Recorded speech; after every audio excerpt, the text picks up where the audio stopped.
公主，世子已经在外头站了1天1夜了，他旧伤未愈，要是染上风寒，耽误了明日的殿前封赏，该如何是好？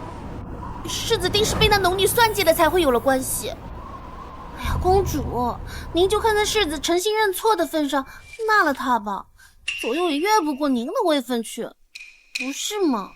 位分，只因我前世心肠太软，收留了名叫梦央的农家女，结果落得个身首异处的悲惨结局。公主可知自己为何一直难有子嗣，缠绵病榻？是书宪啊，他说你害了我一个孩子，这辈子都得用无所出来赎罪啊！对了，他还专门送了您一个香囊。你日日带着它，又怎能怀孕呢？贱人，你骗我！阿央，你在里面吗？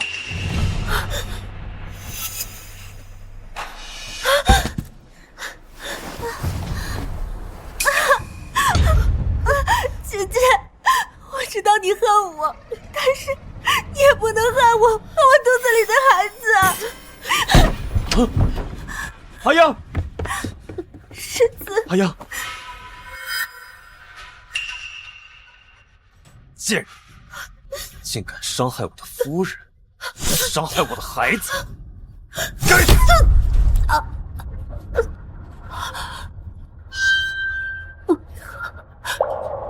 可怜你也加害于我，我知道赵公主，你怎么敢？公主，如今你被贬为庶人，现在你的命，就连路边的一条野狗都不如。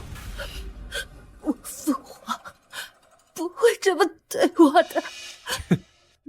本王佣兵10万，官居1品，你的好父皇现在就连自己都自身难保。说到底，我都要感谢你。要不是你这些年帮我，我也不会有今天。放心，我会送你上路的。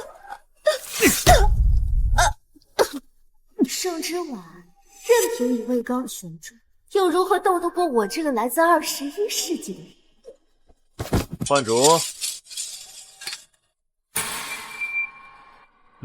把他埋了。公主，您笑什么？您想通了？前世我怎么没有发现，跟了我20多年的心腹，竟在这么早的时候就爱上了我的夫君。公主，您看什么？没什么，雪停了，可有些事不能停。齐书宪、梦央，这一世我定要你们付出代价。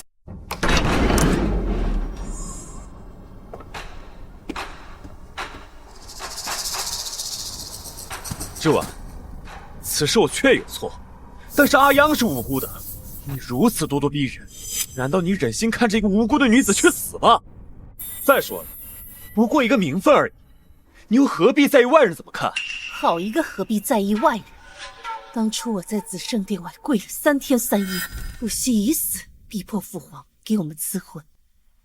所有人都笑话我为了一个落魄世子失了志，其他人怎么看待我根本不在意，但唯独你不行。可如今，你却为了他的名分，不惜让我再次成为整个京城的笑柄。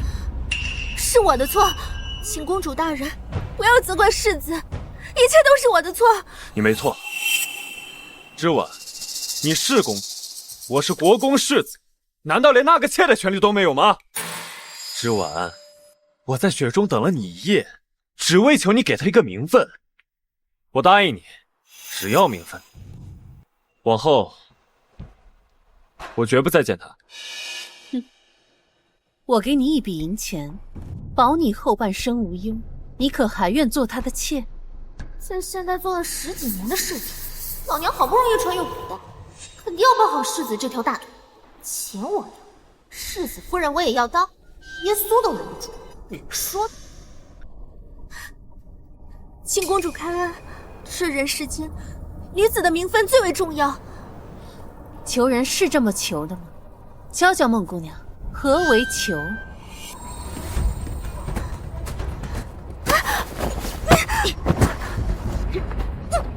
你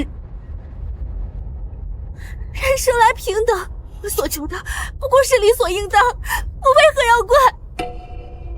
又搞封建王朝那套，这个仇我能记下来。盛之婉，你够了！好啊，你要当妾，他要纳妾，那我便成全你。不过，国公府的大门可不是这么好进。焕竹，让宋太医开副绝丝药来，让他服下。听闻这公主跟个包子一样，怎么今天一见就如此杀伐顿挫？之婉，你过分了！你日后又不见他，让他绝嗣，能保国公府清明，你有何不满意的？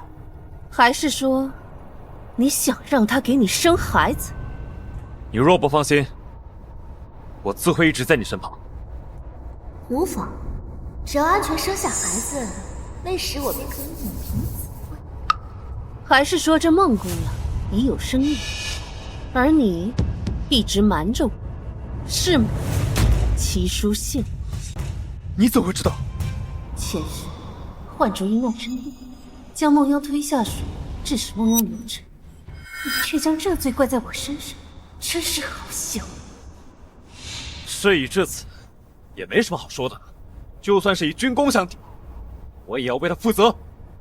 所以，你在这里站了一夜，不是为了求我原谅，而是要逼着我接受他，甚至接受你们生的孩子，是吗？我是怕你知道后会伤心。哼，盛之婉，你闹够了没有？母亲，哎呦，可怜劲儿，一个有伤，一个有孕，居然还要在这里被人家搓磨。你也是的，都快要当爹的人了，怎么还分不清轻重缓急？母亲教训的是。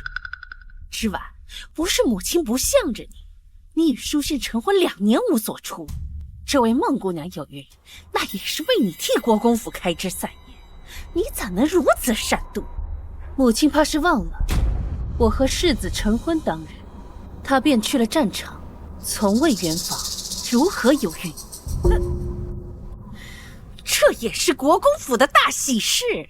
听母亲的意思，我必须要接受孟姑娘进府，还得要接受她肚子里的孩子，是吗？之婉，我知你气不过书县私下纳妾，我定会好好训他。但我知你心善，更不会罔顾孟姑娘肚子里活生生的一条性命。母亲常说，我们国公府最注重脸面礼仪。若让孟姑娘进府，那国公府生下的第一个孙辈便是妾所生。若是传出去，国公府的颜面何在？还是说，母亲觉得国公府的颜面根本不重要？之婉，你看这样如何？等到日后阿央的孩子出生，就记在你的名下。没错，之婉，你不用受怀孕生产之苦，就能白得一个孩子。这世上哪有这样的好事？你就答应吧。既然你们都已经想好了，又何必过来问我？送客！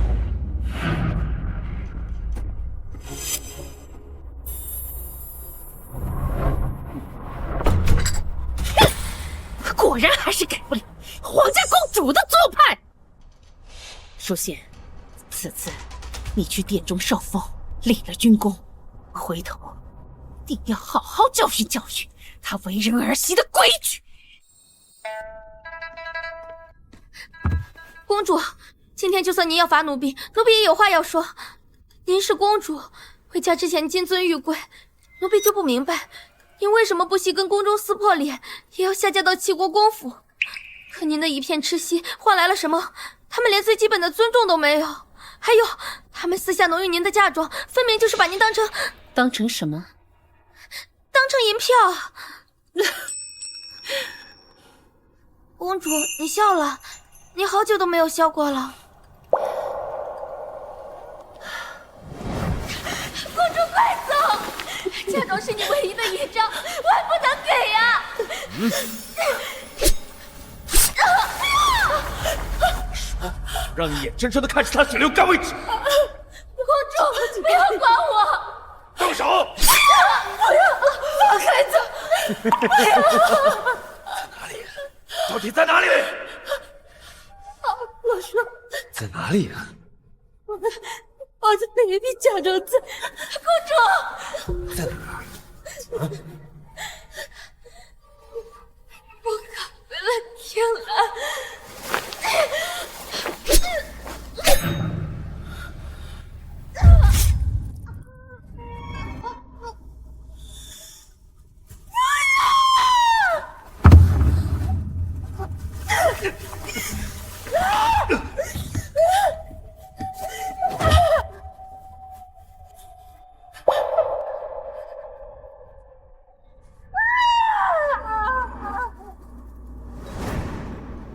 天蓝，今生我定要护你平安。公主，你怎么哭了？哎呀，早知道我就不该说这些的。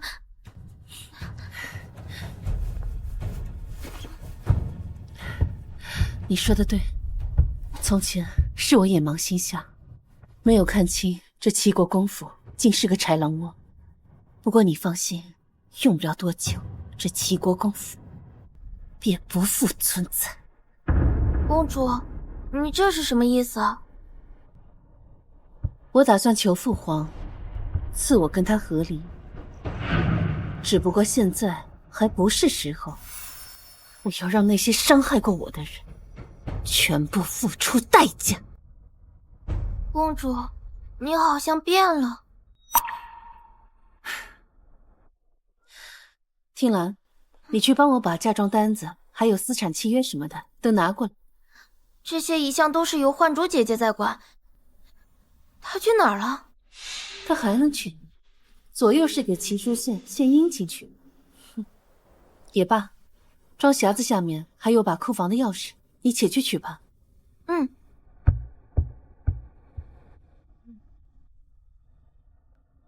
幻竹，你且去盯着你家小姐。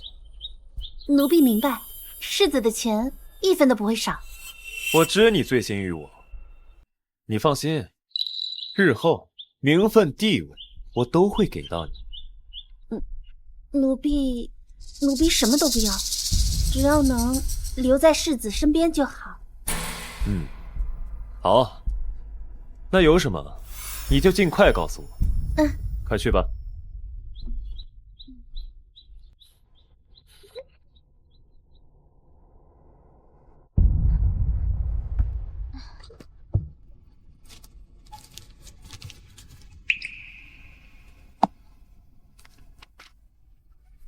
当初您出嫁，太后娘娘共为您准备了168笼嫁妆，压箱底的现金16万6千两，最繁华地段旺铺8间，宅子和庄子各6套，良田88顷，珠宝首饰共88件，绫罗绸缎108匹。祖母定是怕我后悔20幅，官窑便掏空了他的私产为我做准备。66件，祖母全心全意对我好，而我上一世却为了齐书县，金银器皿88件，就连祖母病重都没有去看望。琉璃盏、香料等，装满12个箱子。那时候，他该有多伤心啊！公主，公主，念完了。这2年，我贴补给齐国公府的银两有多少？这2年，您一共补贴齐国公府2万3千两。首饰、布匹、书画、摆设等，几乎都被国公府的家眷寄光了。借，好一个借！他们一个个拿我当软柿子捏。既然是借的，可有账目？有，我都有记录。齐书县啊，齐书县，私自挪用皇家嫁妆，为了齐家的好日子，也该到头了。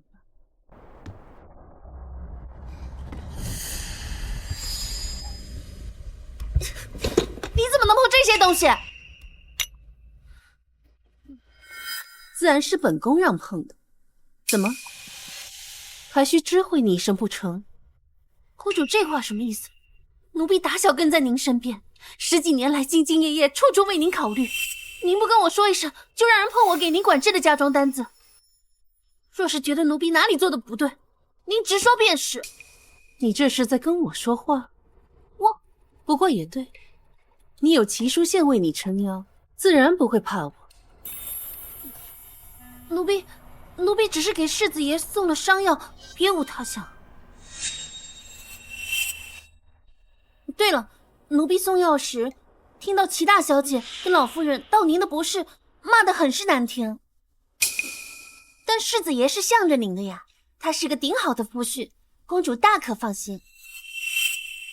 是谁允许你擅自给他送药的？奴婢还不是看您和世子爷吵得凶，愿下化干戈为玉帛，这还不是为了您好？好一个为了我好呀！一句为我好，便把我吊命的伤药给送了出去。这不知道的，以为齐书宪才是你的主子呢。公主怎么能这么误会奴婢呢？奴婢只是担心您和世子爷一直闹矛盾，会被人趁虚而入，到时候伤心的还不是公主您？但您却这么想奴婢，真是让奴婢感到伤心。你要是觉得奴婢哪里做的不好，就将奴婢打发出去好了。好啊，那本宫便不留你了。听兰，把他送进宫去，记得是冷宫。公主怎么能这么无情？奴婢打小跟在您身边，如今回去，哪里还有主子容得下奴婢啊？你还知道你是我的奴婢？你擅自把我的药送人，我还以为你是我的主子呢。公主息怒，奴婢再也不敢了，奴婢再也不敢了，是奴婢自作主张，求公主开恩。既然知道错了，那便受罚吧。以后你便降作4等药，去院子里洒扫伺候去吧。公主，滚！听兰，你去库房取些药材，我要酿些药酒，明天一早要进宫给祖母送去。这都2年了，她肯定是想我想的要紧。去吧。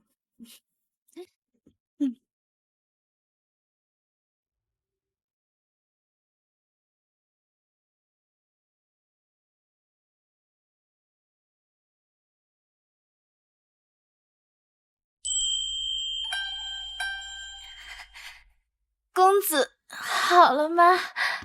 别急，快要画完了啊！哎，听说了吗？庆宁公主回宫了。是真的吗？千真万确。所谓何事啊？听闻他那夫君连中3元，又在苍南立下大功。我爹说呀，他马上就要进宫受赏。听说陛下有意封他为正4品的平沿将军。不过，有话快说。不过听说他带回了个农女，是他的妾。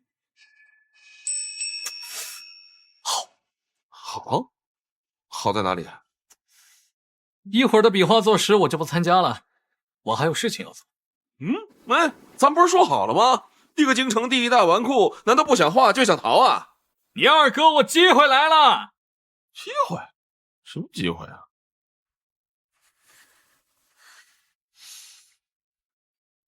公主，圣之丸。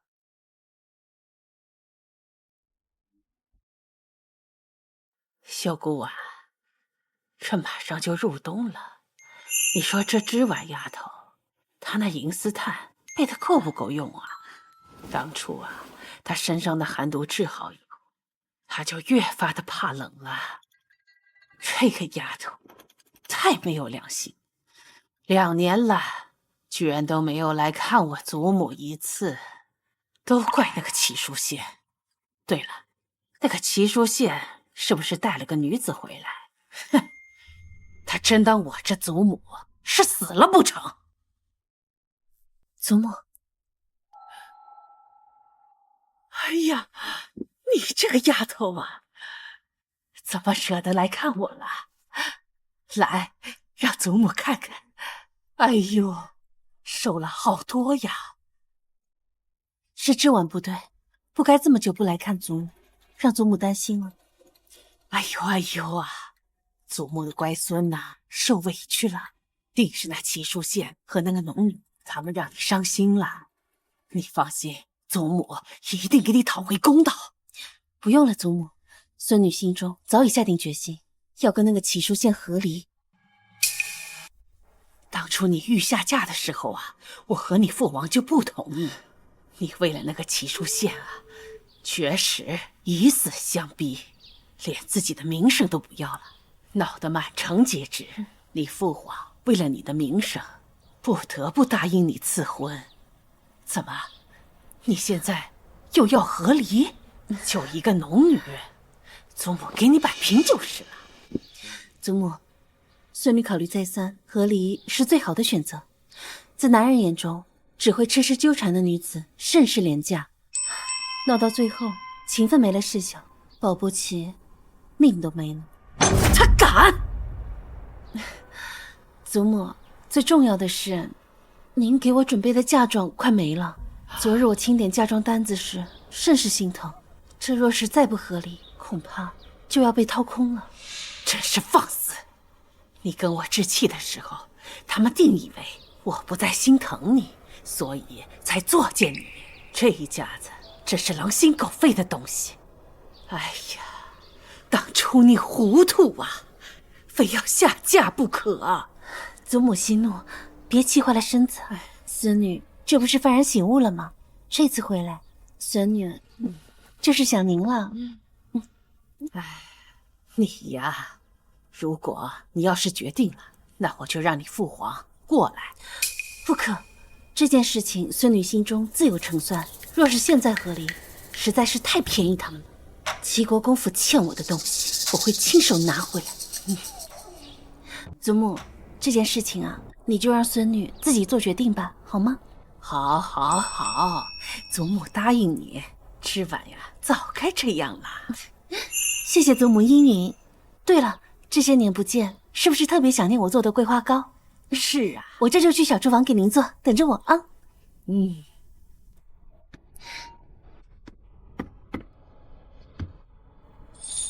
老奴许久未见太后娘娘如此开心，听说今日驸马入宫受赏，要不要老奴去把她喊来？太后娘娘再敲她一番，给公主出出气。她受什么赏？此番在苍南立功，听说陛下要封她为正四品平颜将军。正四品，她也配？要不是之婉，她的功劳够干什么的？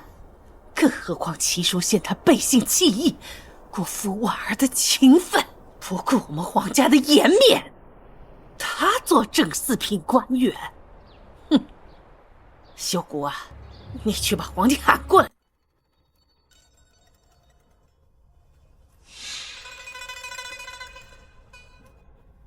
陛下，外头疯传庆宁公主求旨下嫁，惹恼了您和太后，但您自然是心疼庆宁公主的。齐世子明知如此，还明目张胆的纳妾，未必什么？未必不是居功自傲啊！老奴从小看着庆宁公主长大，心疼她呀。当初齐世子说过，绝不纳妾的。罢了，这么大年纪了，起来吧。谢陛下。太后也来找过朕，齐淑宪年轻气盛，正四品的平颜将军，的确是有点太抬举他了。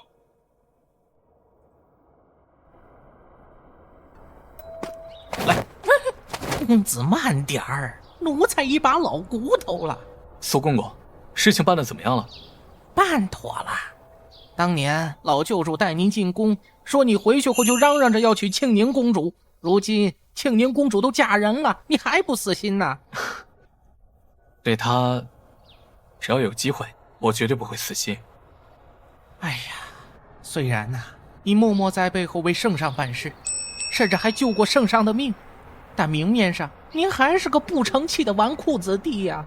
但您若再立个功，站到明面上去，以皇上对您的信任，想必您提出求娶庆宁公主，圣上也会认真考虑的。他心中有别人，我不想强迫他。哎呀，你呀，齐国公府齐书县年少有为，骁勇善战，特封从五品宣威将军，钦此。从五品，明明应该是正四品，怎么会变成从五品？苏公公，苏公公，昨日陛下的意思，不是要赐封我儿为正四品平延将军吗？怎么今日变成从五品了呢？齐国公和世子是在质疑陛下吗？不敢。哼，那老奴告退了。苏公公，父亲，咱们还是先回去吧。估计这是陛下给我的考验。这件事，恐怕是有人在使绊子。圣之丸，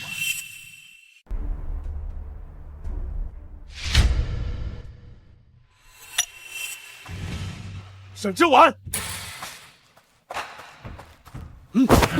圣之丸，你还有脸回来？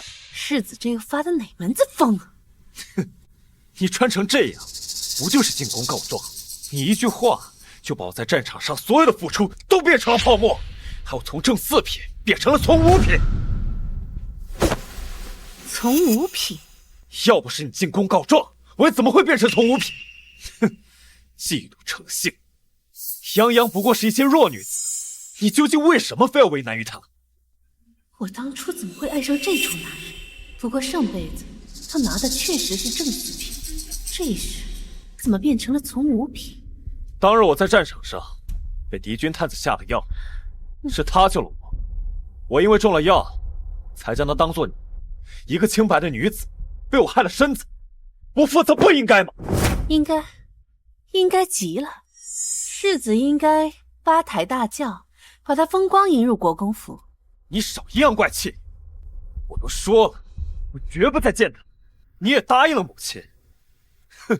一转眼又去找陛下诉苦，你是不是非要他死了你才觉得痛快？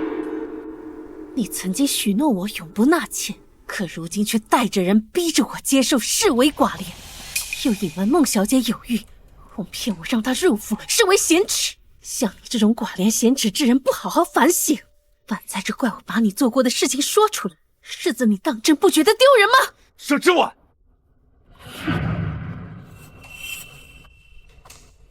圣之丸，别后悔！我当然后悔，后悔没有早点认清你。你，哼！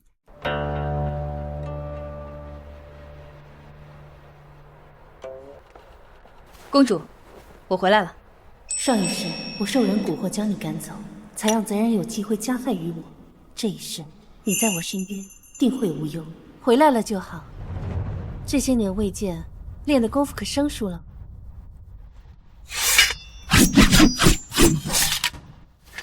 公主放心，没有谁能欺负了你。太好了，这样我们又能一起守护公主了。圣之丸，你给我出来！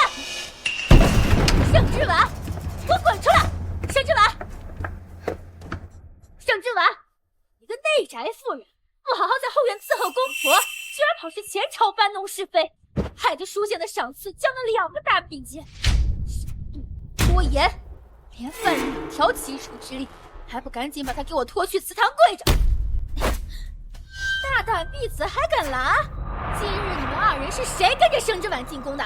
赶紧站出来打30板子，否则一起8倍数。上一世我被父皇贬为庶人了，就是他和梦妖联手害死了你。你们记住，这个齐国公府是我们齐家的，我们说了算。圣之丸，你个贱人，搞砸了书县的赏赐，我……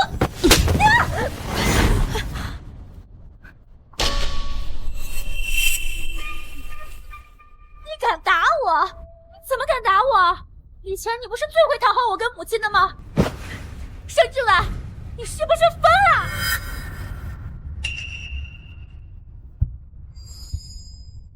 我打你又如何？我打你又如何？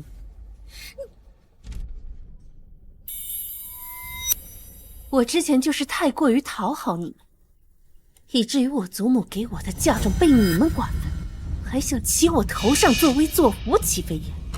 从现在开始，你的好日子就该到头了。拿过来吧！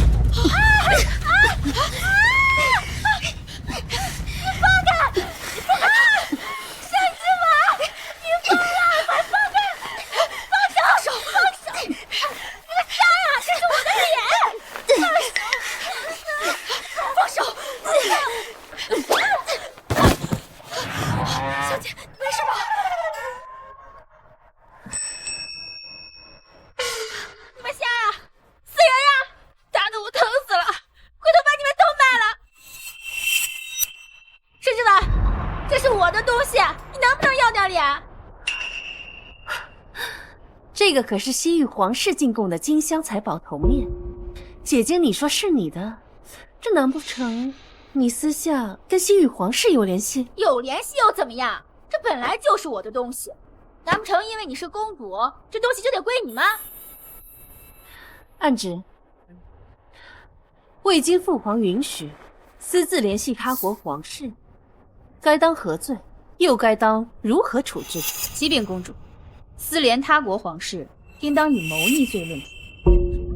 若是陛下知道，应当是罚满门抄斩。满门抄斩。那便送去大理寺，国公之女谋逆，当大理寺审。是。任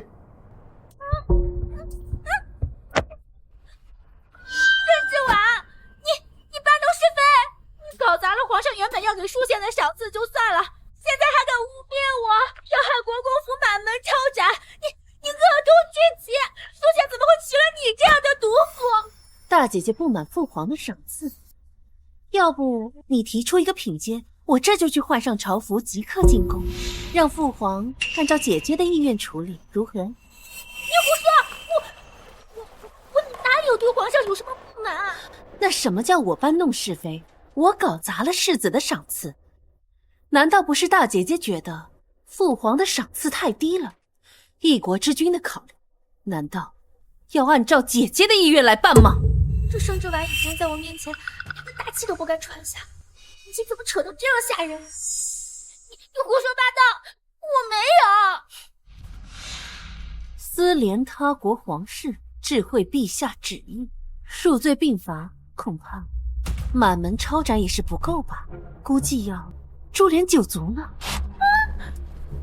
只可惜，姐姐那个刚满周岁的儿子，送去大理寺吧。是。怎么办？淑宪，你不是最喜欢淑宪了吗？我是淑宪的长姐，你不能这么对我。你难道就不怕淑宪会生气吗？我怕他没有被我气死。啊！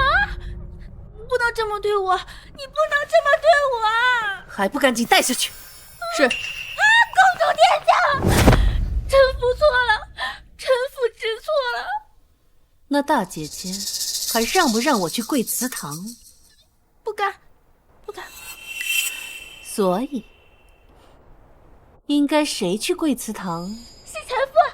是臣父，是臣父愧对列祖列宗，臣父现在就去祖宗面前跪着请罪。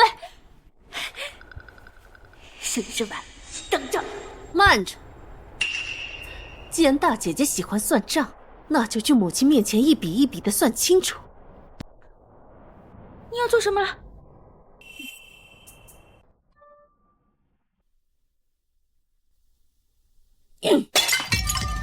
你还有脸来见我？作为国公府的儿媳，竟因为丈夫纳妾，便跑去宫里告状，我们究竟是哪里对不起你？燕儿，你这是怎么了啊？母亲！这盛之婉竟然敢打女儿，而且他还污蔑我们谋逆，要捉女儿去大理寺。他威胁要诛我们国公府9族。母亲，您可一定要为我做主啊！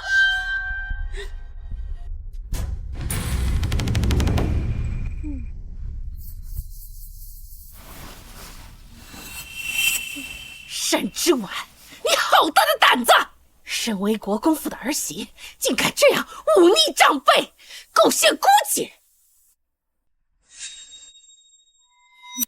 既然大姐姐说不清楚话，那便请大理寺城的人过来一趟。方才大姐姐去我院中大放厥词，一则说西域进贡给我父皇的财宝是他的，二则说世子功劳大，父皇给的赏赐不够。若此话传出，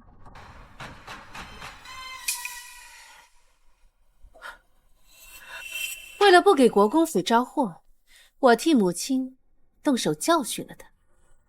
哎呀，对了，母亲，方才你说什么？我有些记不……对了，母亲，方才你说什么？我有些记不清。小贱人，竟敢利用皇上威胁！若这大不敬的话传出去，恐怕会牵连整个国公府。看母亲脸色如此难看，莫不是觉得我教训姐姐错了？还是说，姐姐让我去贵祠堂是母亲您的意思？怎么会？失嫣儿、太心疼弟弟，这才失了分寸。更何况雷霆雨露皆是君恩，我们身为臣子，怎能随意知会？还是母亲明事理啊。不过姐姐这般口无遮拦，看来还是要好好长长记性才好。依我看，这祠堂是要跪的，律法也是要抄的。盛之婉，母亲还在这儿，轮不到你做主，你别太过分了。过分吗？这妄议皇家，揣测圣母，母亲觉得我做的过分吗？自然不过分。大姐儿今日犯了口舌，就去祠堂法会到晚膳时候出来。我不要，母亲，明明是你让我放肆！做错了事情还不知道悔改！来人呐，将大小姐拖下去！法会到第2天早上再出来。母亲，不要，母亲，我不要，母亲啊！盛之婉，你给我等着！放开我，我才不去呢！上好的福元昌元茶，只是这几片就能抵寻常人家半月花的。看来我这婆母花我的银子真是大方，就连茶叶都要讲排面。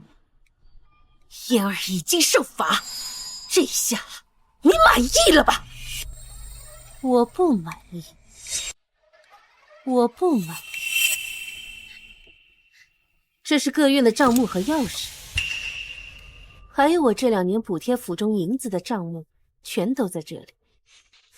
如今世子归来，国公府欠我的银也该归还了吧？沈之婉，你什么意思啊？都是一家人，还分你的我的？就因为孟样一个小小妾室，只当闹成这样？是啊，世子夫人，你看外头的男人哪个不是3妻4妾？你若是连这点都容不下，心胸未免也太小了吧？你这里什么时候轮到你来说话了？你们国公府现在上下尊卑都不分了吗？我可是伺候国公夫人20年的老奴，同为妇人，世子夫人更应当明白何为长幼尊卑。没想到母亲亲手调教的嬷嬷这么大胆，看来明日我还得禀明父皇，用不用好好的尊敬尊敬你？还不退下！办事都请适可而止，再闹下去，你就恐怕书信彻底咽气了你。母亲还是尽快的把欠我的银两归还了吧。哦，对了，你和父亲、大姐、二妹、二弟，他们向我借的头面首饰，还有孤本书籍什么的，也一并还了吧。母亲不要忘记了，私自挪用皇家嫁妆，按律当处死罪。快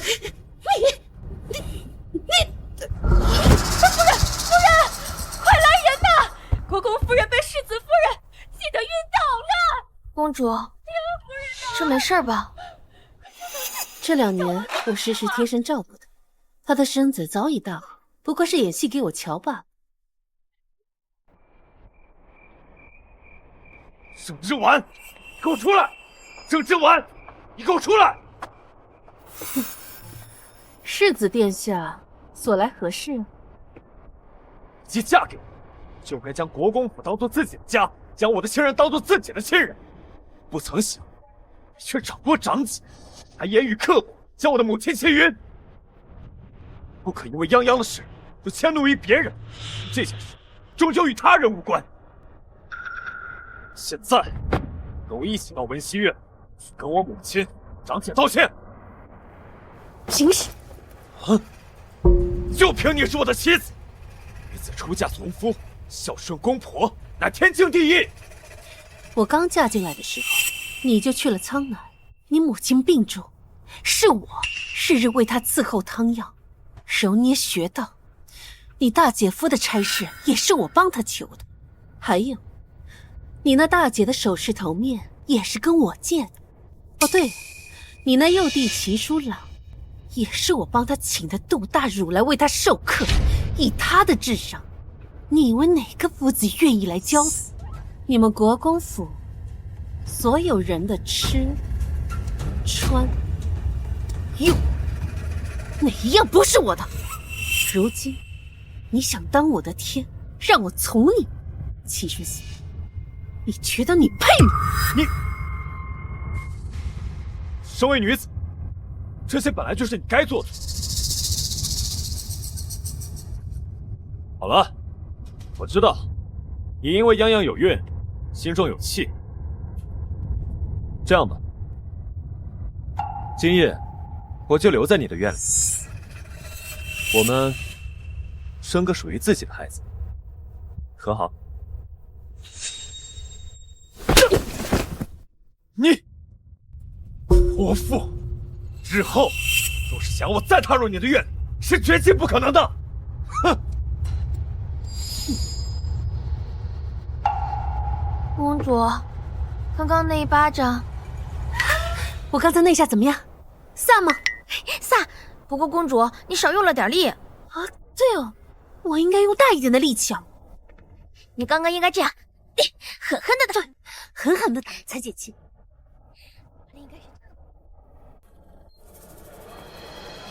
只见那俊俏小生攻敌特异，趁其不备，瓦解6部联盟，又引奔逃诱之，是逐个击杀。好，精彩！公主，楼下说的是世子退兵那一战吗？诸位，齐世子运筹帷幄，决胜于千里之外。可我听说他带领1000精兵，只杀退了200赤火。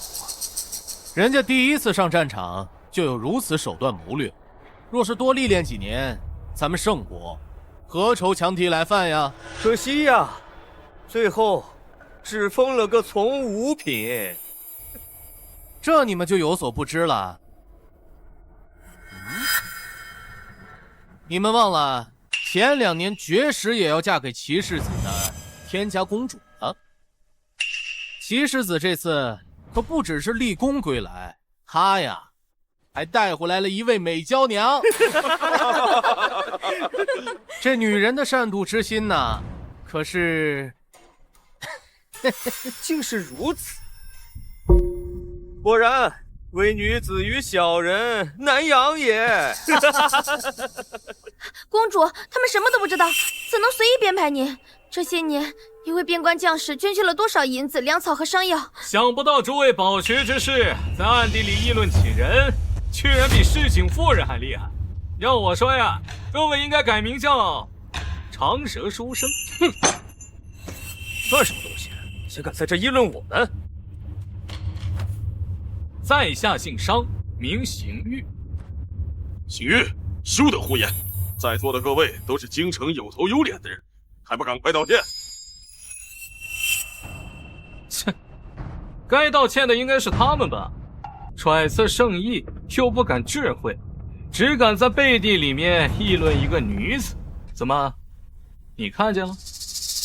还是说你有证件？哎，我记得你是那个左监督御史家的长子，你叫那个方少辉啊，对，就是你。你要是不满陛下给齐书县一个从五品，今夜就让你爹上表请奏，可否？还有你知道什么叫唯女子与小人难养也吗？你连圣贤书你都读不明白，要不要查查你的功名从何而来啊？我，邢玉，哼，他竟然会为我说话，这12公子可比齐书县强多了，只可惜是个纨绔，不然倒和公主蛮相配的。有吗？哎，公主，楼下吵起来了，商修远让商行玉给众人道歉。商行玉，你一个京城第一纨绔，有什么资格议论我等？还不速速道歉！对，就道歉！道歉！方才你们说本宫无知浅薄，玩弄心机。参见公主。参见公主。你意思是，齐世子立功归来，只获得了从五品的封赏，是因为本宫妒忌所致吗？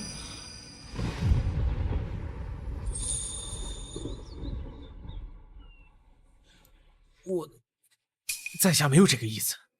哦，那你是什么意思？说来听听。属下请公主恕罪，在下胡言乱语。既然是胡言乱语，便自掌30吧。这……方才你说本宫善妒，你得罪了我，还想让我放了你。若是我此时放了你，保不齐哪天本宫心情不好，便去找令尊的麻烦。在下知错了，在下知错了，在下知错，在下知错，在下知错，在下知错，在下知错，在下知错了。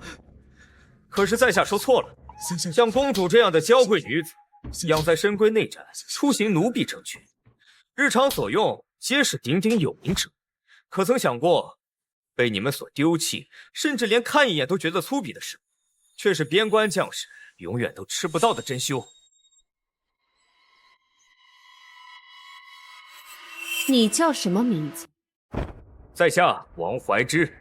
御史台王爷可是你父亲？正是。本宫记得，你父亲王爷出自元州王室。你既然如此大义，不知你可为边关将士做了什么？在下尚未入仕，若是入仕，定然能为将士们争取更多，至少让他们有粮吃，有衣穿。那也就是说，你现在什么也没做。那你父亲入仕多年，可为边关将士做了什么？再或者，你本家王氏又做了什么？我王家经商办学，至少不似公主这般奢靡无度。听兰，你告诉他们，我这个奢靡无度的公主，这些年送去边关多少粮食？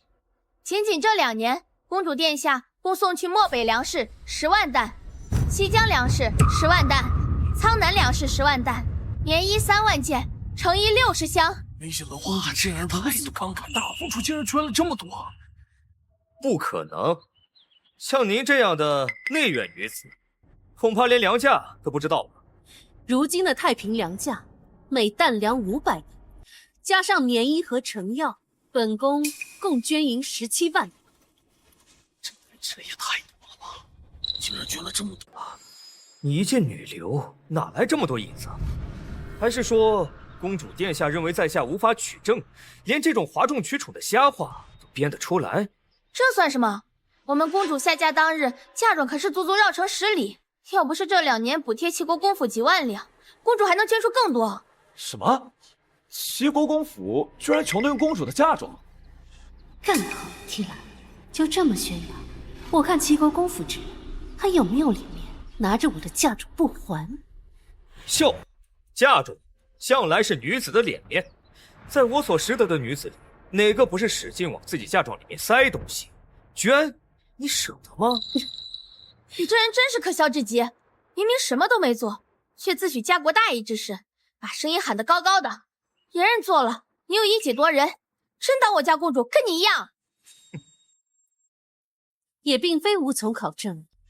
我记得商大公子的父亲商将军和几位戍边元帅常有联系，你若不信，可以问问商大公子。本宫每次捐赠时所用的名号都是盛世堂。商兄，此话可是当真？这公主大义，想不到这盛世堂是您的产业。在下替家父及边关将士拜谢您的大恩。这怎么可能呢？不，商兄，莫不是你看她是公主，故意偏袒于她？王兄若是不信，可随我回府一观家书。家父的确常提起盛世堂捐助粮草以及棉衣，数量与公主所说分毫不差。是我们错怪公主了，看来齐氏怎能打胜仗，背后也少不了公主的支持。既如此，王兄打算如何向公主赔罪呢？公主殿下，对不住。王兄是一个未入世的白丁，一句轻飘飘的道歉有何分量？你待如何？你是王家大公子，想必应该有不少私房钱吧？这样，你拿出2000两，在京城的贫民窟设一个粥棚，记得粥棚上写上本公主的名号。多谢公主大恩。你们都退下吧。多谢公主。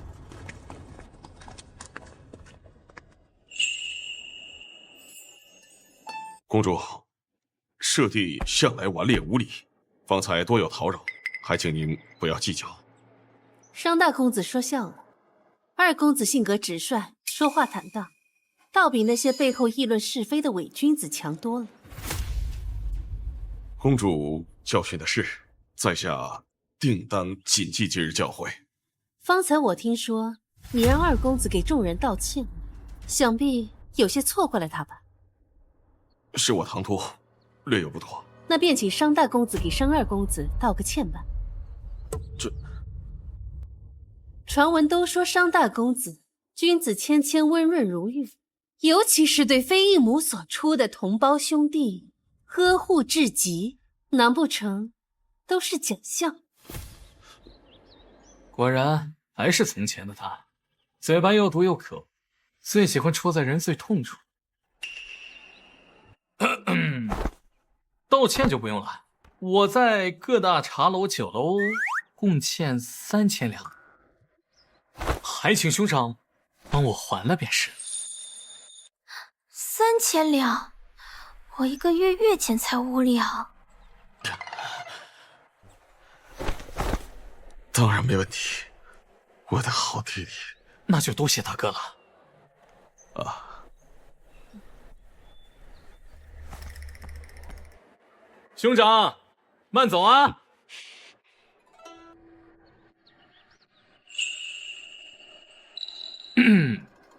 公主殿下这么为在下撑腰，我还真是不敢相信。我知道这聚贤茶楼是你的私产。什么意思啊？本宫今日来此，不为别的，只为商二公子。您说为我？商二公子人中龙凤，却因生母出身商贾，便被家族一直打压。既如此，何不找个人同谋呢？同谋？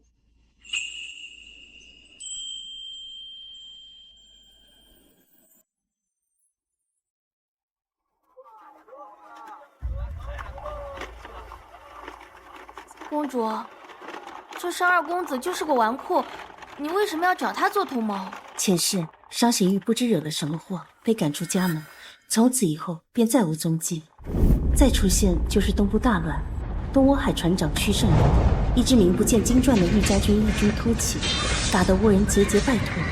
直到玉家军将逐寇逼出胜利，众人才知玉家军的统领为商贤玉。从那以后，我们大圣国便有了自己的守护人，他的名字就叫做玉北王。没什么，只是看他一个人比较可怜罢了。这是什么理由啊？公主，万宝阁到了。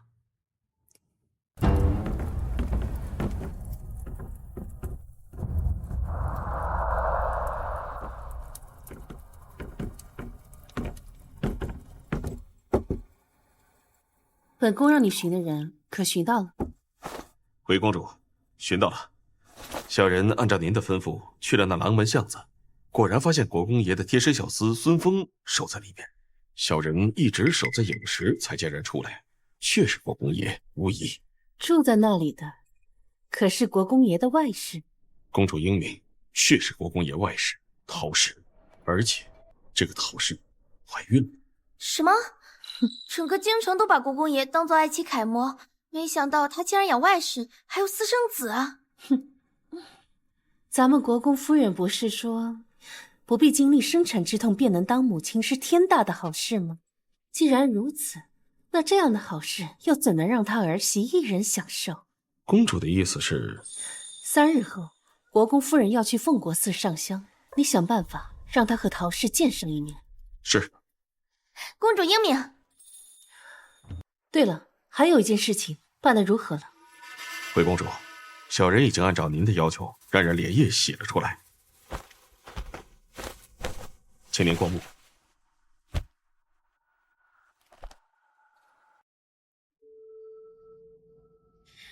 不错，你将这画本送到苍南和京城附近，找个有名的说书先生，把他们的故事给宣扬出去。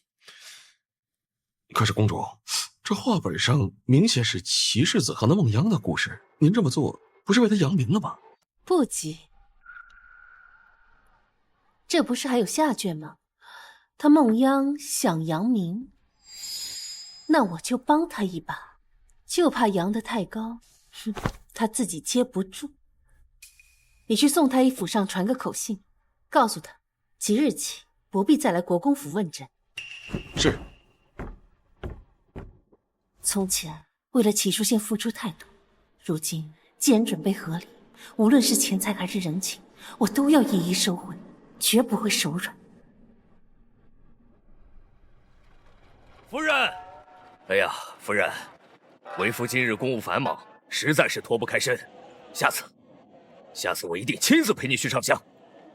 国公爷和夫人的感情可真好呀，就这么一会儿都舍不得分开。国公爷还眼巴巴的送出门来。你这老奴啊，就你话多。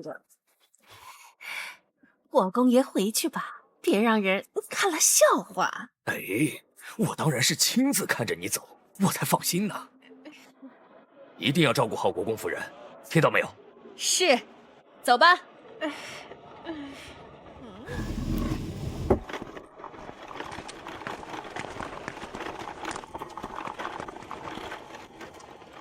老爷，走，去找陶娘。是。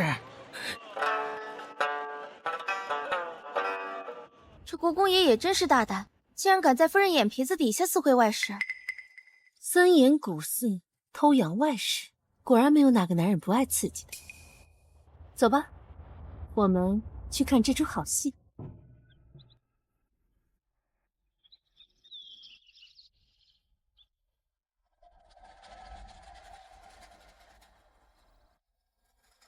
夫人，咱们是先回府还是？听说凤国寺后山的红梅开得艳极，可真是难得一见的景观呢。据说这红梅代表长寿之意，多去看看，我等啊都能长命百岁呢。咱们也去后山转转，沾沾神明的福气。是。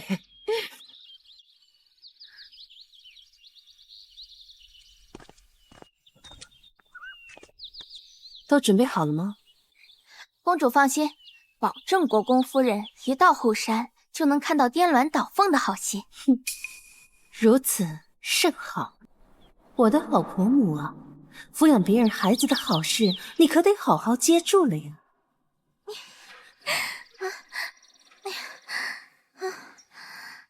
不亦苦争春，一任群芳妒。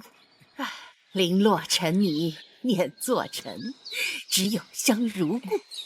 这奉国寺的红梅呀，果然是名不虚传。确实，昨夜轻一点。大胆！佛家庄严，竟然有人在这里白日宣淫！来人，给我把这两个不知羞耻的贱人给我捉来！是。真是。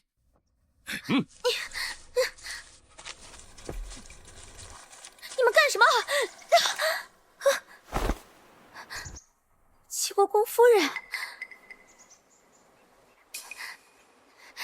参见齐国公夫人。自圣上登基以来，尊崇佛教，你们这对狗男女竟敢在这里白日宣淫，打搅佛祖清净！夫人，不对呀，这男子看着怎么有点像国公爷？看身形体量是有些像国公爷，但国公爷此刻正在府中办公呢，又怎么可能出现在此处？也是。来人，还不赶紧带下去！夫人饶命啊！夫人，夫君在外行商，与民女已经1月未见，我二人实在情难自禁，所以才……夫人，您就饶过民女这一回吧。恐怕不是什么夫君，而是你的奸夫吧？今日本夫人有闲情，就好好的教教你礼仪规矩，也算是你的福气。来人，把这个偷情的贱人进猪笼！不行，夫人，民女已有3月身孕。哟，还怀了孽种，看来不用进猪笼了，即刻杖杀！得令。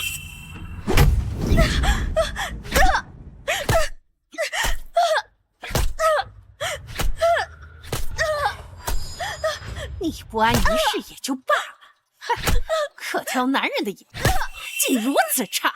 你这奸夫真是窝囊！你舍命为他挨打，他竟然一声不吭，竟然连头都不曾抬！如此薄情寡义的男人，真是猪狗不如！依我看，这辈子死后下地狱都要被判打入18层地狱。夫人，再打人就打死了，怕什么？死了便死了。头娘，我看国公爷，国公爷，你这个贱人！你敢辱我妻儿，我要收妻！这是你的外室，齐国皇！你竟敢豢养外室，我跟你没完！滚开吧你！夫人，若不是你生性善妒，我又怎么会想出把人养在外头的法？今日我就要带陶娘回府！你敢！我穆族可是泾河崔氏，你若敢纳妾，我定让我穆家在朝堂惨你，死得不孝！哼，你不过就是崔氏的旁支，别在这给我摆什么贵女的架子！不要忘了，当初你嫁到国公府的时候，才区3胎嫁妆。要不是这些年在国公府吃好的喝好的养着你，哪有今日的贵妇？我告诉你，陶娘和她肚子里的孩子，要是有个3长2短，你下半辈子就去佛堂忏悔吧。坚持住，陶娘。夫人，夫人，快来人呐！夫人，快来人！夫人又晕倒了！不能服，快！公主，这国公爷说话也太难听了。好歹国公夫人为他生儿育女，他怎么能为了一个外室休妻？世间男子无不薄幸，这国公夫人的好日子还在后头呢。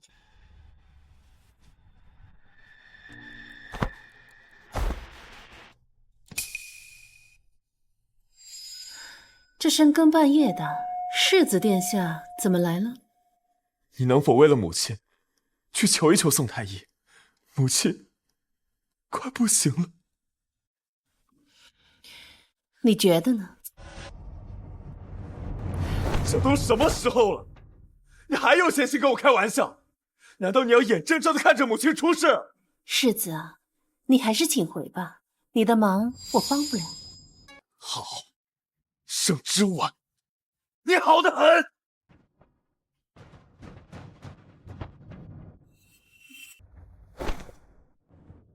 公主，公主，宋太医那儿只不过是您一句话的事儿，世子好不容易才来一次，若是等到事情没有转圜的余地，您再后悔可就晚了。您就听奴婢一句劝吧，奴婢也是为了您着想啊。你不是去打扫去了吗？奴婢听到了，奴婢便心急如焚。奴婢只是尽了奴婢应尽的本分。你有一句话说错了，本宫会不会后悔不知道，但是你定然要后悔了。什么？这齐国公府如此之大，你却有闲心关心别人的事情，那从明日起，整个平兰居所有的马桶都由你来刷洗。这可是最下贱、最聪明的奴婢都不愿做的事，公主怎能如此折辱我？来人，把他给丢出去！公主，奴婢错了，奴婢再也不敢了。公主，您真的要唤主姐姐去刷洗马桶啊？你想过没有，比起本宫这个主子，她好像更关注齐书宪一些。公主的意思是，她向世子投诚了？不是，奴婢不懂。他们俩有一腿。什么？他们俩有一腿。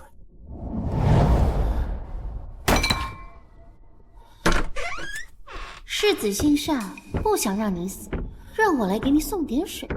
不过我觉得，以公主现在的身份和名声，多活这一日，便是对世子多一日拖累。不如早点死了好。这水，你还是不要喝了吧。公主，你对她那么好，她怎么能叛主？依奴婢看，你就应该把她发卖出去。无妨，好戏马上就要开场了，我还需要一条好狗。哼。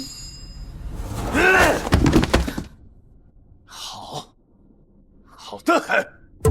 既然他要闹，我倒要看看他到底忍不忍得住。你确定他已经歇下了？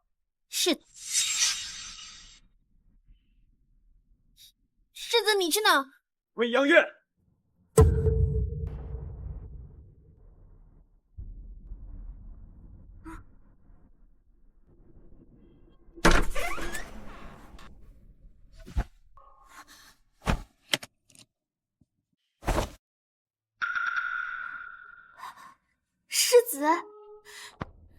世子，您怎么来了？在写什么呢？没什么。世子，想不到他竟这样爱我。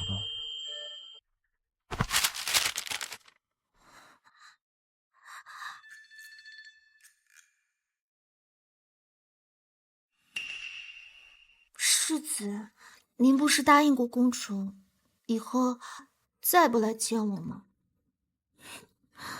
世子不该来的。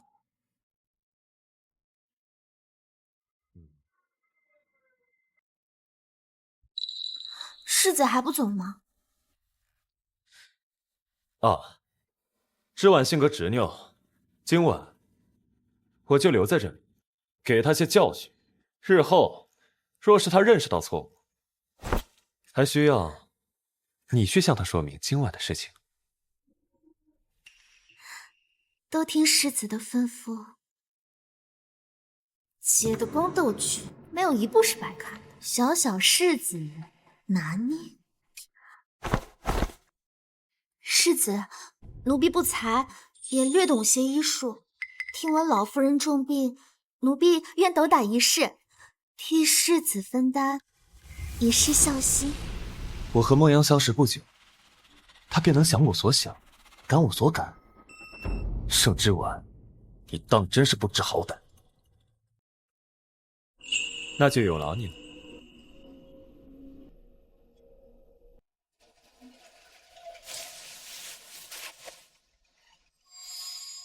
盛之婉，你贵为公主又如何？只要齐奢献心愿于你，你拿什么跟我斗？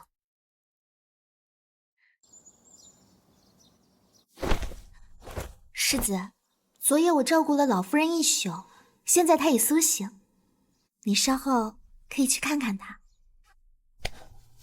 有劳你了。对了，昨晚我宿在你这里的消息，盛之婉可知道了？知道了。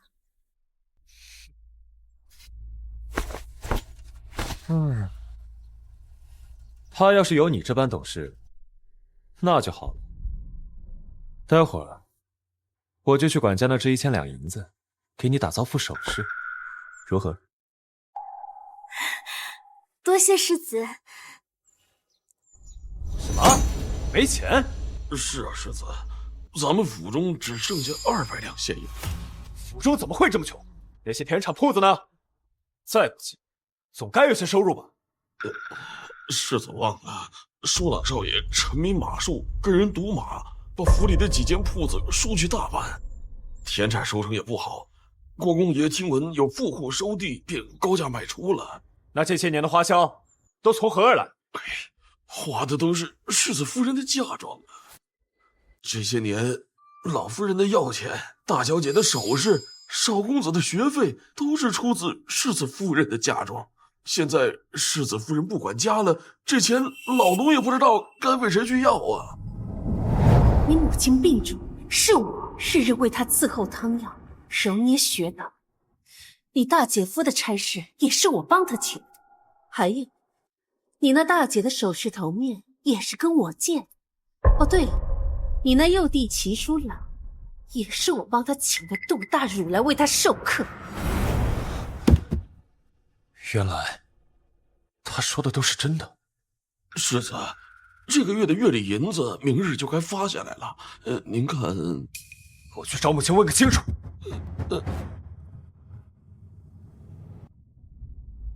这次书信做得不错，我原本害怕他一时心软，今后压不住媳妇儿，让人看了笑话。早该如此。这盛之婉就是被骄纵坏了，不仅善妒，昨夜您病危，他竟敢不来市集。幸好这孟阳精通医术，不然，等着吧，今后有的是法子收拾他。不过一想到你父亲那事儿，我心口就疼。咱们齐家呀，可不能再有什么3长2短，不然呢，我这条老命母亲，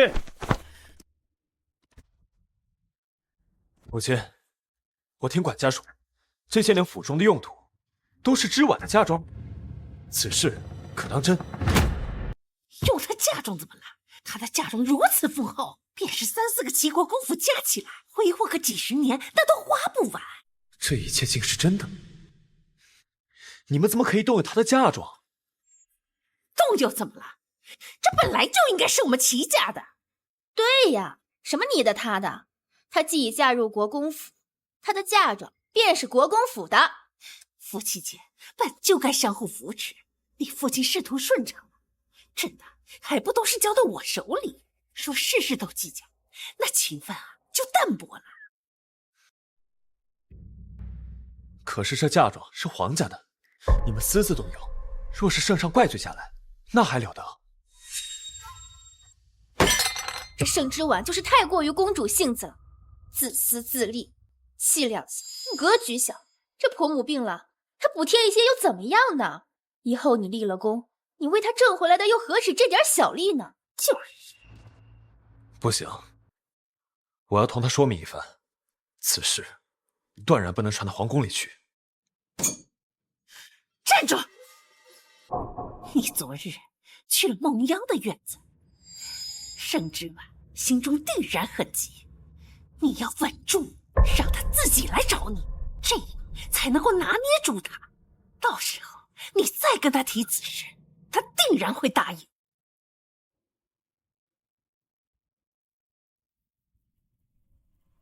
世子啊，小的以为原本你应得的是正四品的封赏，就因为家中有个杜甫，害得你变成了从五品。那女人连孟姑娘这样善良的女子都容不下，真是个恶妇啊！大虎喝多了，让他去休息。来，没事。世子啊，我张大虎的命是孟姑娘救的，要不是她用缝针、开刀等怪异的方法救了我跟兄弟们，我早就跟二虎一样草席一国，留在苍南了。所以，我记着孟姑娘的恩，谁要是敢欺负孟姑娘，就是我张大虎的敌人。是啊，我们都是上过战场、受过伤的，能继续留在军营的人。要不是孟姑娘出主意，让我断臂求生，哪有我如今这般的好生活？要我说，公主又如何呀？咱兄弟几个，给他点教训看看。哎，你们放心，我一定会护着泱泱的。只可惜啊，景宁公主先行一步为边疆捐粮，这恐怕对孟姑娘不利呀。捐粮？世子难道不知吗？昨日的事都传遍京城了。公主以圣士堂的名义给边境各城捐了30万担粮、3万件衣裳，还有药物、银钱。他竟捐这么多！世子爷，我听那些人说，庆宁公主这2年至少捐赠了17万两军粮物资。原本大家以为是您的授意，可庆宁公主到处说您根本就不知道此事儿。17万两，盛之婉，你竟如此败家！国公府库房只是200两，你竟将这么多钱给陌生人！哎，世子，你去哪儿啊？找他算账！哎，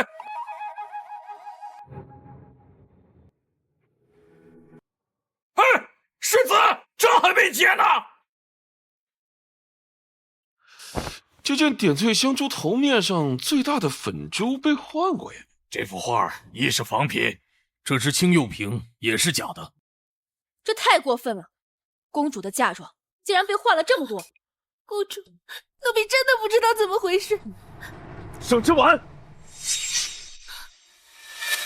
盛之婉，你是不是捐了17万到边疆？怎么？是不是？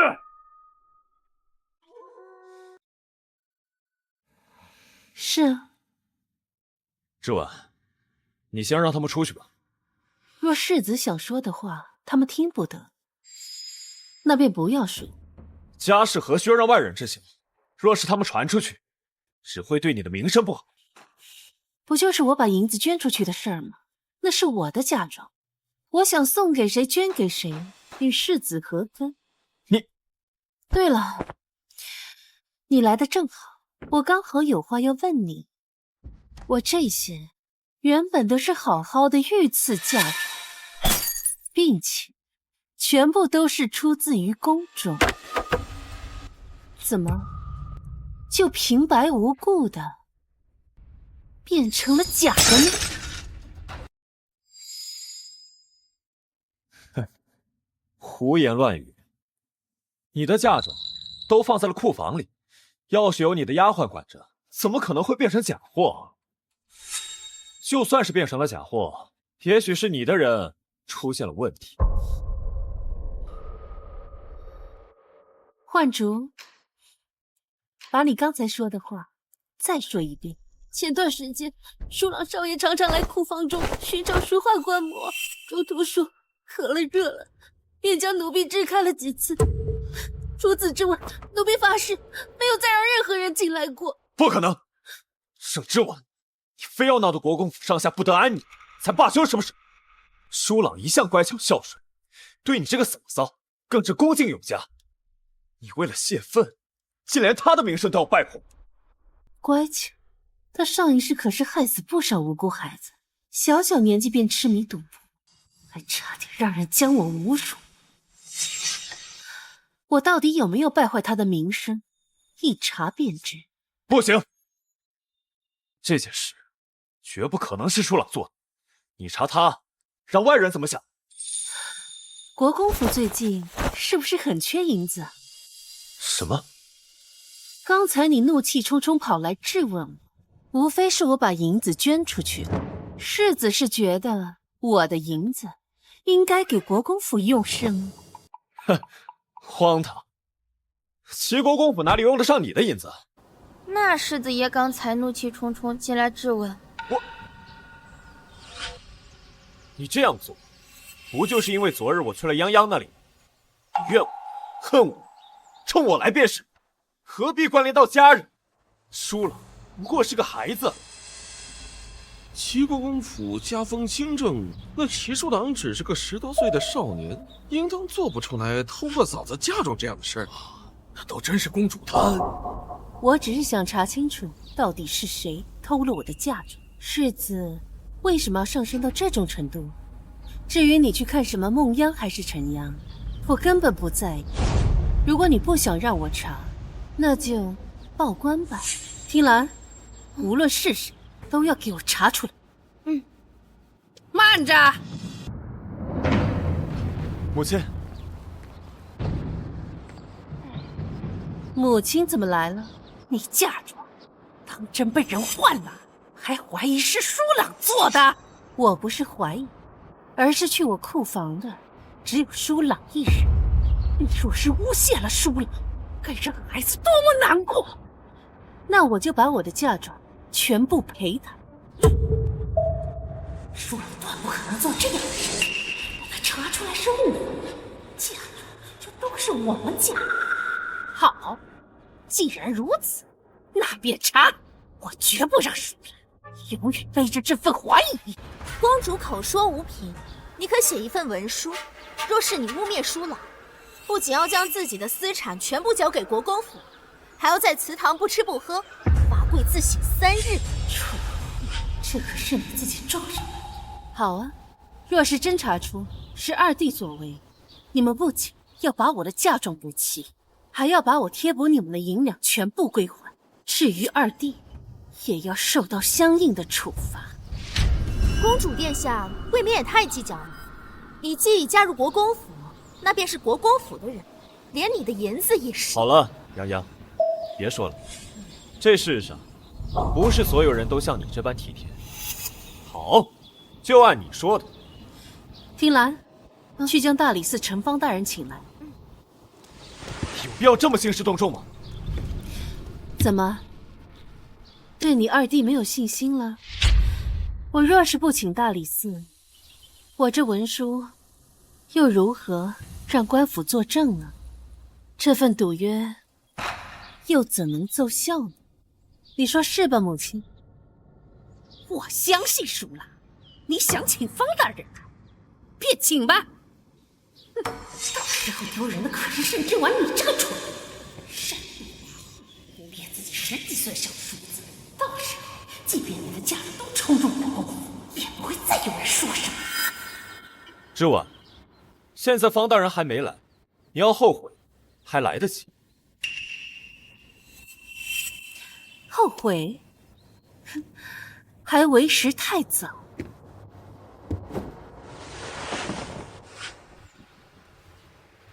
方大人到！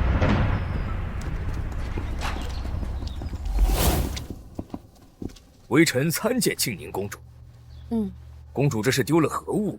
您是怀疑？放开我！放开我！你真是放肆！竟敢这么推我儿子！来人呐，把他给我拖下去，重打50大板！母亲，侍卫只是奉我命行事罢了。母亲，为何抓我过来？儿子还在学习呢。齐叔朗，这些东西你可曾见过吗？没见过。是吗？那我怎么记得？当初你想观摩大师真迹，我便亲自带你去取过呢。就那一次，我早忘了。齐叔朗，我劝你实话实说，这位可是大理寺丞方大人，他断过的案子没有1000也有800，寻常人可骗不了他。我真就去过那么一次，嫂嫂怎么忽然计较了起来？公主铭记，奴婢没有撒谎，二少爷是真正去了好几次库房。舒朗，若你现在承认你所犯的错误，便可免去体罚。方大人，这偷盗物品要体罚多少来着？成年人鞭刑30，二少爷尚未成年，若诚心认错，归还物品后，小棍30棍。30棍？等等，圣之婉，你这是在威胁我二弟。若你今天没有人证，就算他被你逼得承认了，也不可定罪。就是，你未免也太狠毒了。舒朗还是个孩子，你竟然这么吓唬他，还30棍！难不成你想要屈打成招？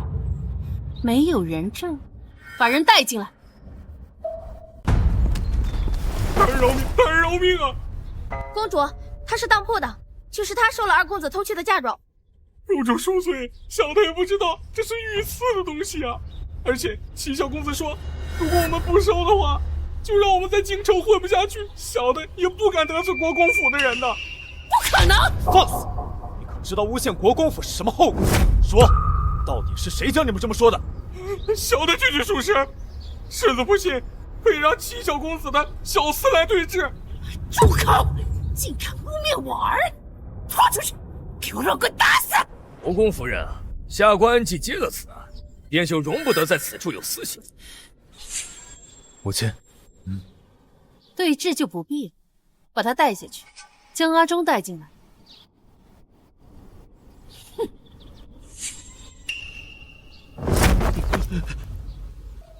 阿忠，好孩子，不用害怕，说出实情。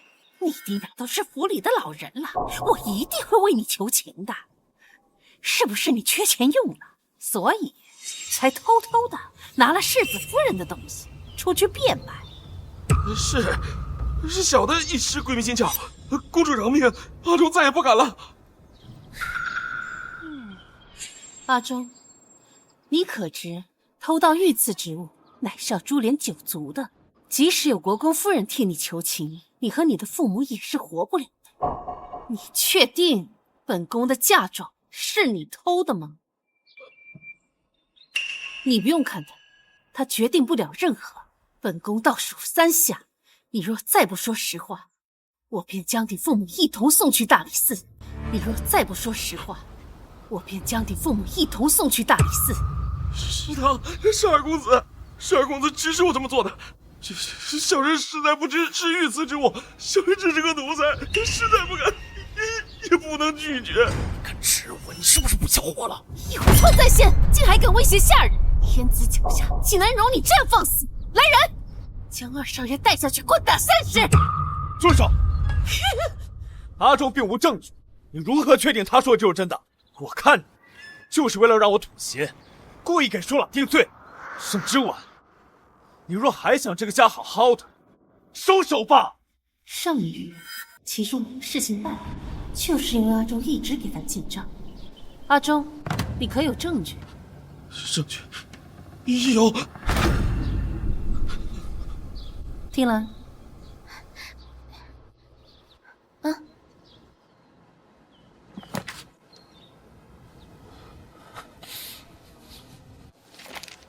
启禀公主，这下人证物证俱全了。有劳方大人，这接下来就是我家务事了。那臣便告退了。带走。住手！住手！舒朗是我弟弟，你东西那么多，分他一些怎么了？你怎么变得这么歹毒？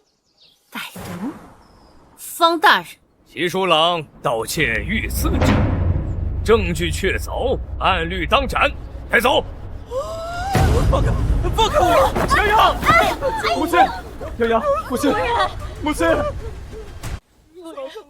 夫人，夫人，你满意了？还远远不够。齐书贤，你们一家欠我的又何止这些？今日之事都是你设计的。唉，是又怎样？不是又怎样？你还是赶紧把欠我的那些嫁妆还回来吧，不然我手段还多着呢。是不是非要你我二人之间绝无可能才后悔？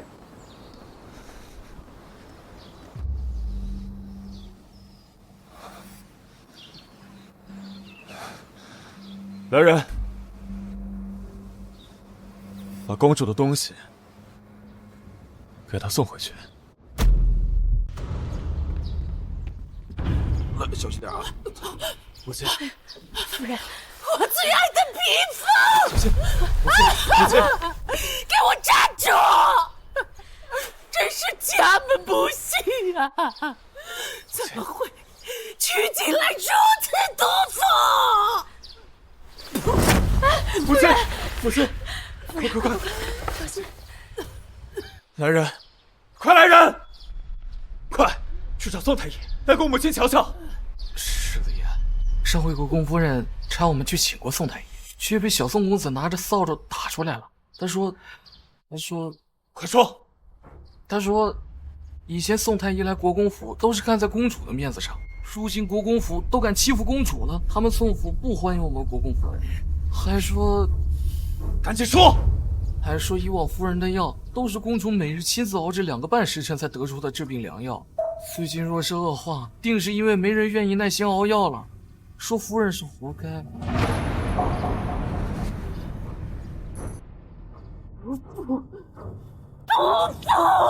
母亲，就因为一点小事，闹得家宅不宁，现在还想着活生生的气死我，害死我！母亲，快去请其他太医。是。母亲，如现，从今天开始，让申知婉亲自过来给我熬药。他若不为，即便是身上亲自赐婚，咱们国公府也绝容不下这对不孝的媳妇儿。娘，我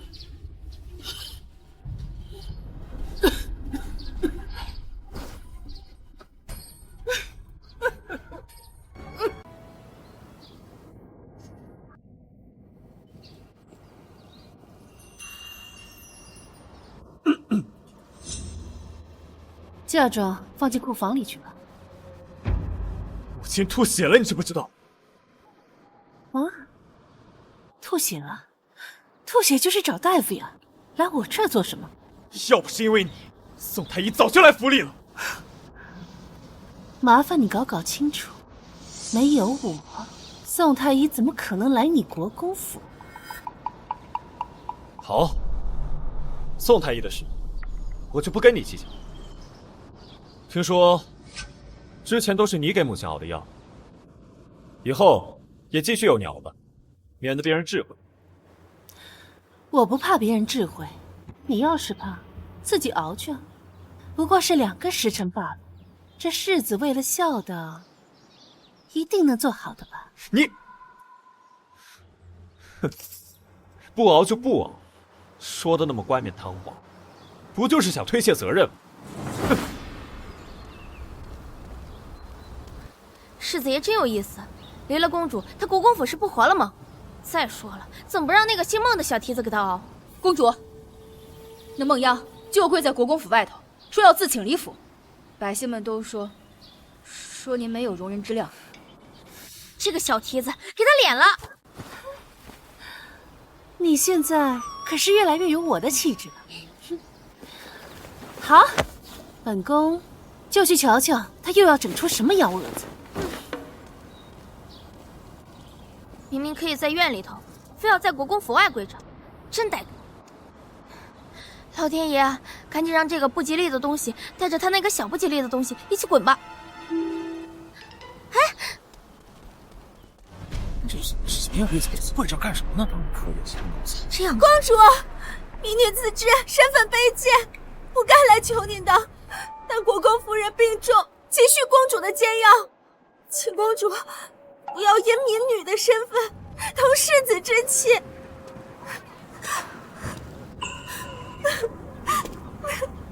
孟阳，你不是说生来平等，只跪天跪地吗？我跪的就是这青天白日。孟阳，你这怀有身孕，这么跪着，就不怕伤到胎儿吗？只要公主愿意为国公夫人继续煎药，我跪多久都愿意的。哎，听说是他救了世子爷，世子爷想纳他为妾，公主不愿意，就停着给国公夫人的药，这么个事。堂堂公主居然如此善妒，不顾婆母，还真是蛇蝎心肠。公主若实在容不下民女自愿请离国公府，只求公主能够继续为国公夫人煎药。你既然这么有孝心，何不自己煎药啊？难道是不会吗？可本宫刚刚听说你在战场上救了世子，想必医术了得。民女愚钝，不会煎药。我疯了才会为一个死老太婆花那么长时间。愚钝？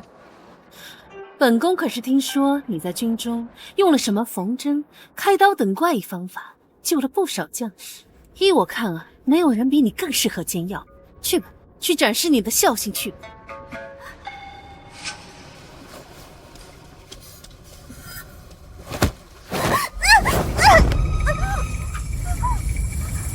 沈之婉，你在干什么？沈之婉，瞧瞧你干的好事！洋洋，小心点。世子，不是公主推的我，是我自己不小心。世子，你不要怪公主殿下。肚子，我的肚子好疼，你快救救我们的孩子！该死，明明是设计好的动作，怎么真的摔了？摔到了孩子可怎么办？孩子可是我唯一的筹码。你怎么这么善良？我都亲眼看见是他推的你，你还替他说话干什么？你不要说了，我这就带你回去。啊！真是恶有恶报，他肯定是想假装摔倒，结果真摔了。若孩子保不住，定是老天都看不下去他作死。我倒是希望他孩子能保住。啊！洋洋，别怕。世子，你救救我们的孩子，我不想失去他，这可能是我这辈子唯一的孩子。好吧，洋洋，你不要怕啊，孩子会没事的，我们会有孩子的。你现在啊，不要胡思乱想。大夫，现在什么情况？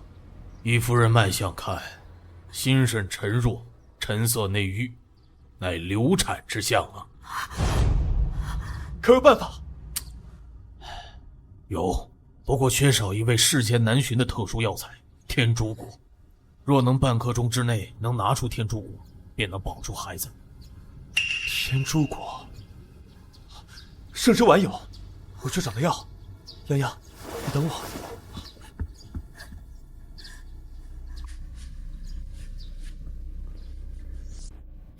世子殿下所来何事？我知道你有天竺果，快交出来。你推了眼，还得差点小产。如今大夫说了，只有天竺果才能保住孩子，快点把天竺果交出来。孟央都说是他自己摔倒的，你又凭什么说是我推的？再说，世子难道忘了我为什么会有天竺果了吗？你不要再拖延时间了，洋洋腹中的孩子在等着天竺果救命呢。你若再不给，别怪我不客气。不客气。世子当年落入冰湖，是谁下去救的你啊？我自母体带出的寒毒，也因那次愈发严重。那有如如果不是你害他摔倒，我也不至于来找你要天竺果。难道是我找人让他跪在我面前的吗？还是说我让他扑在我身上的？世子爷，真是孟姑娘自己摔倒的。公主每到冬日便饱受寒冬之苦，没有天竺果，她根本熬不下去。如果不是你不为母亲熬药，她会特地来求你吗？这件事都是因你而起，是你害了她。区区寒毒，又死不了人，可她腹中的孩子等不起啊！天竺果在哪？快交出来！好啊，我可以给你天竺果，不过你得服下这颗毒药。3个月以内，你将每夜忍受寒毒之苦。你若服下，那我这最后一颗天竺果便是你的了。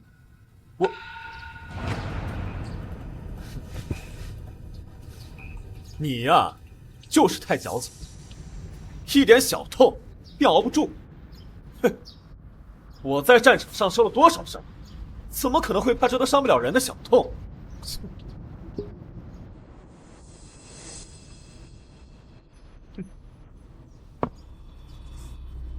天竺果呢？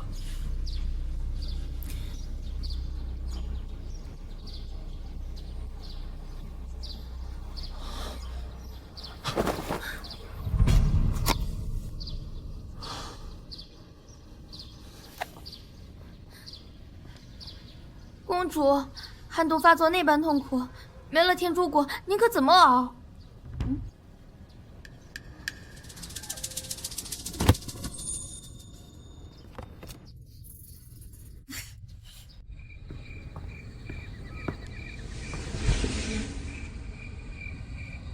泱泱的孩子，总算是保住了。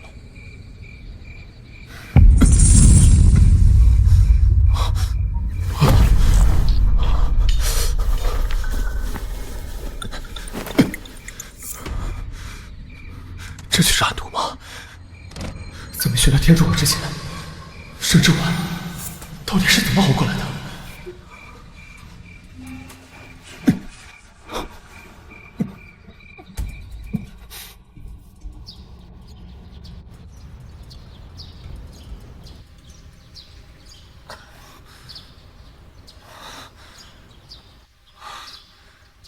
原来寒毒竟比刀剑之上难熬上百倍，我是不是该去跟盛之婉道个歉？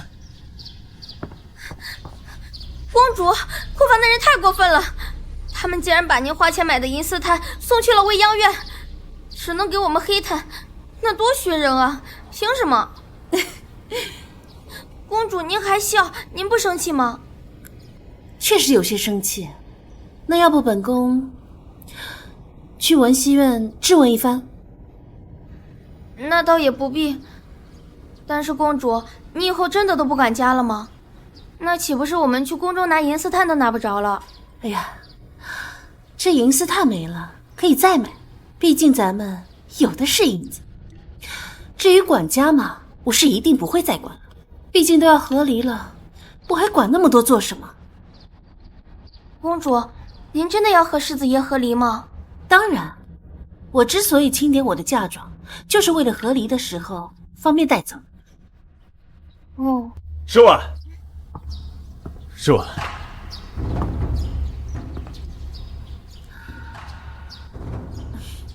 听兰，你先出去等着。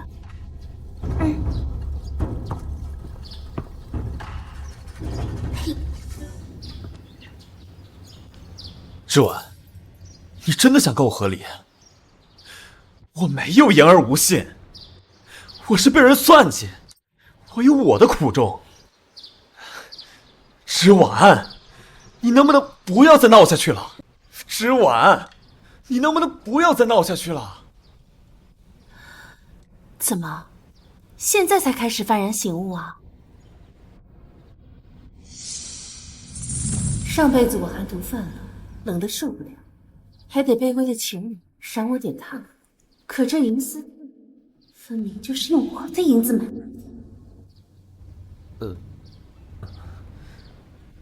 我知你畏寒，取了些银丝炭来，让你夜里好受些。之婉，咱们和好吧，就跟以前一样。啊？哼，齐书信，你这装的还挺像那么回事儿啊。之婉，我发誓我跟你……行了，你还是回你的未央院吧，那里才有需要你一心一意陪着的女人。好，我就当你还在气头上。等你冷静些，我再来。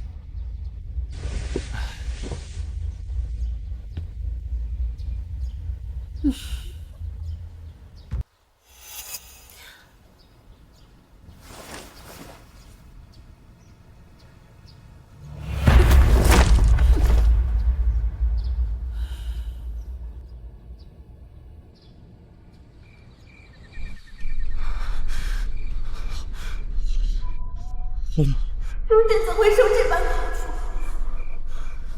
苦楚？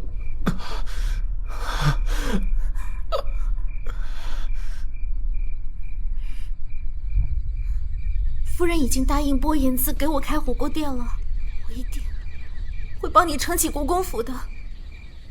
我把21世纪河底捞的金鱼搬到这古代里，那不是降维打击吗？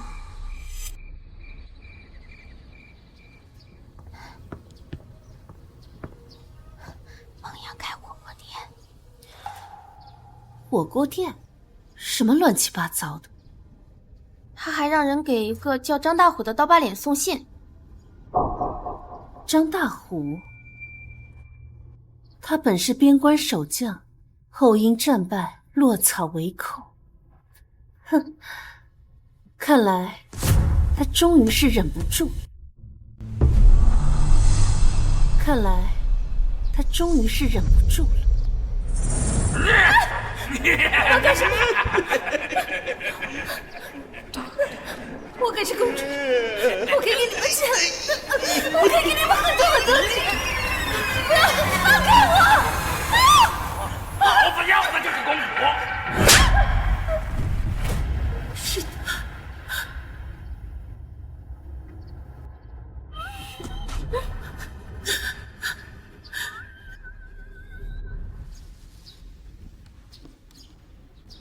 书仙，你终于来了。齐国公府的脸都被你丢完了，哼！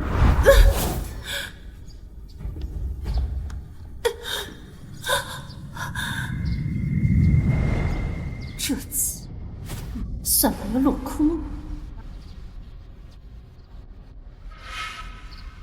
听兰，我们走。客人可是要品茶？我是要找伤行玉。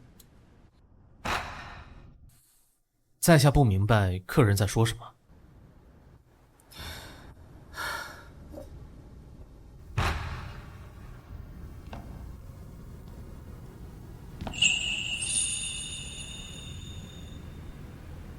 公子。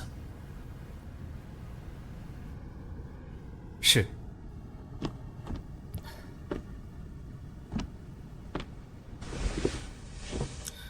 听兰，你也先下去。这么多年，还是你第一次主动找我。商二公子，你我做个交易如何？哼，怎么个交易法？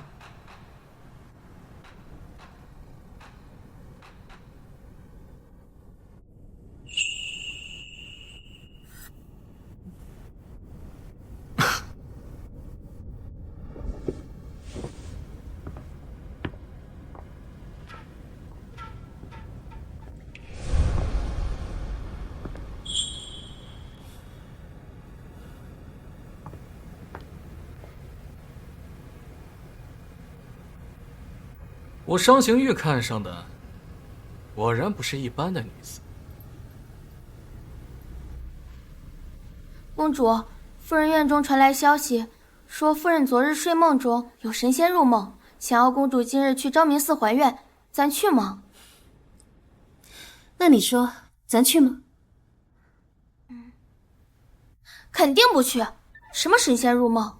夫人明知公主未寒，还让您出城，肯定没安好心。去，为何不去？又是一出好戏。什么？昭明寺附近有山匪出没，他怎么会去？他去了多久？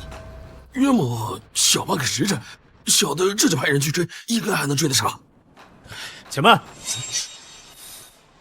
借这个机会，让他长个教训。待他绝望之时，我再出现将他救下，让他明白他能依靠的只有我。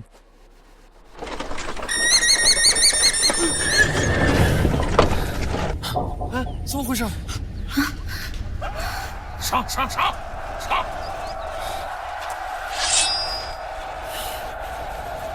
终于来了，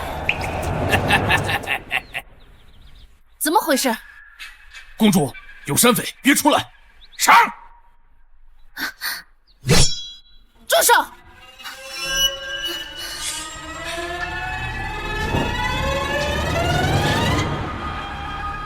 你们的目标是我，把其他人都放了，我便同你们走；否则，我便自尽。就算是死，也不会落在你们手上。公主不可！公主，不可！张大，他们上一世为了保护我而死，这一世我定护你们周全。好，带走。是。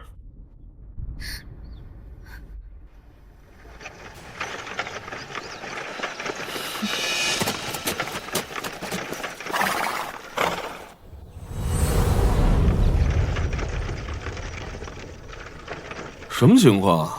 貌似是遇到打劫的了。这就是你说的春烈啊？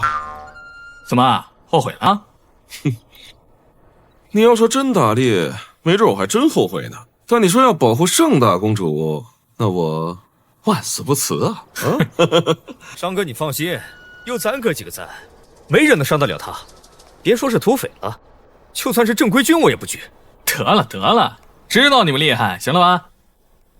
你说你对盛之婉这么好，他能知道吗？知道也好，不知道也好，他不还是乐此不疲？就你话多。哎，你们说那辆马车是不是有点配不上呢？哼，马车不都是这样的吗？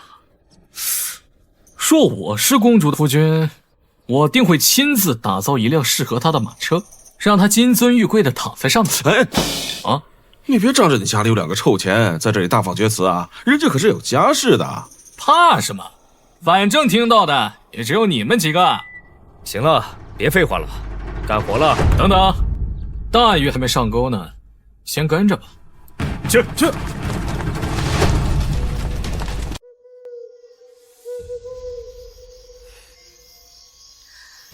姐姐，要怪就怪你挡了我的路。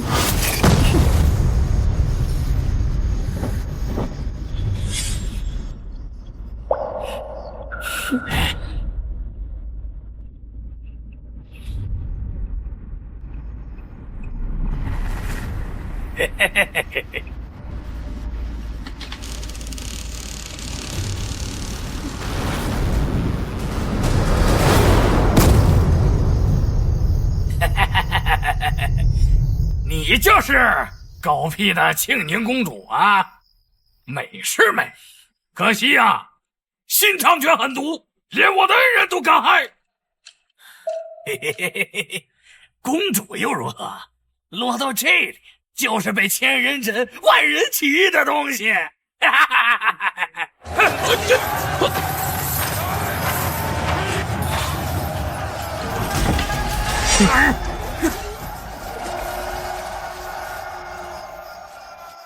公主，我来了。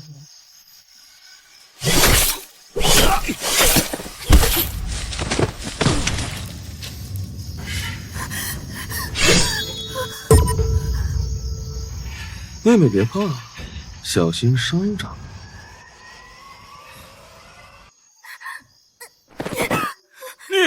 你们，哎呀！杀了我！你以为你自己能逃得掉吗？贱人，放了我恩人，有本事冲我来！张大虎，你把他当做你恩人，为了他要杀我。可你知不知道，若是没有他，你弟弟就不会死，你的脸也不会变成这般模样。你什么意思？你什么意思？给老子说清楚，这话是什么意思？难不成我恩人还会害我？少他娘的挑拨离间！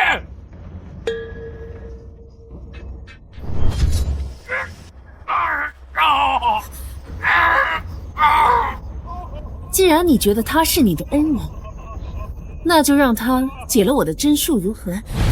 盛之婉，你，我去学了点护理，哪里会解灵针？孟姑娘，救救我！我可都快死过去了！我什么？孟姑娘不是医术惊人吗？难不成你要见死不救？你少胡说！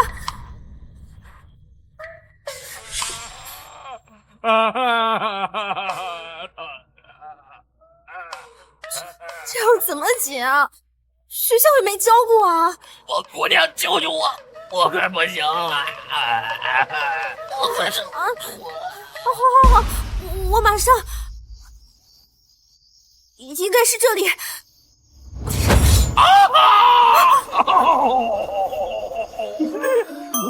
我的命啊！你到底行不行啊你不是真医吗？孟姑娘，你看这一次要不要把她另半张脸也刺上几刀，缝上几针呢？我还在想呢，这解针哪有这么容易啊？你让我再想想。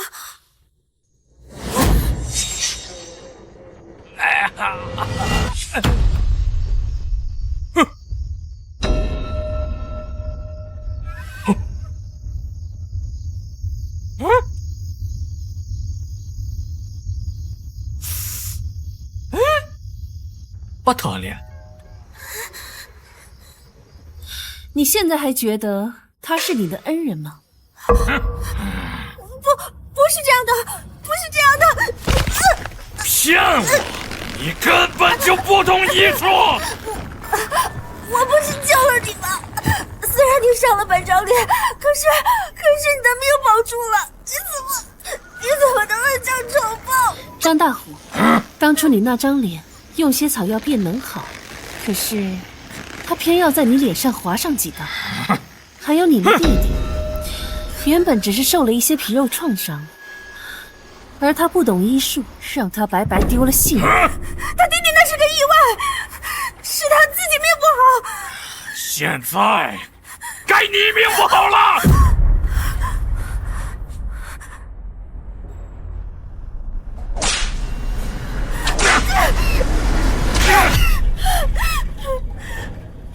亏我把你当成恩人，对你唯命是从，你却骗我、瞒我，还害死我弟弟！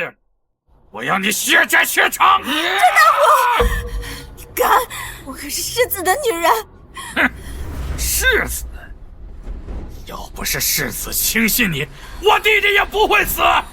我为他出生入死。我错了，求求你放过我吧。公主殿下，我求你，我肚子里还有世子的孩子。我若不是提前准备好将计就计，你对我会有半分的心慈手软吗？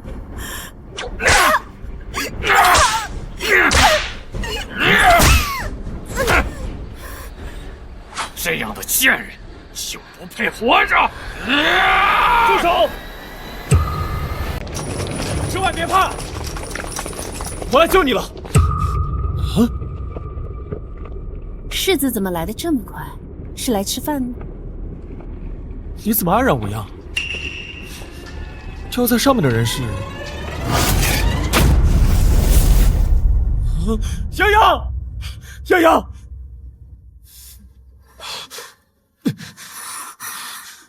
就在上面的人，怎么会是泱泱？泱泱怎么会在这里？书仙，盛之婉，你舍弃泱泱！世子说话真是好笑啊！绑在上面的不是梦央，那世子你觉得应该是谁啊？我吗？我并非此意。你外出为母亲祈福，为何泱泱也会在这里，还身受重伤？师傅，他是对你的孟娇娘不够了解呀！他跟公主是一伙的，他想要我的妹，世子要为我做主。之婉，纳妾一事是我错了。这些年，我是亏欠于你。你要怪罪我，要罚我，我都认。可这是你我之间的事，泱泱她是无辜的。世子，你真是昏了头。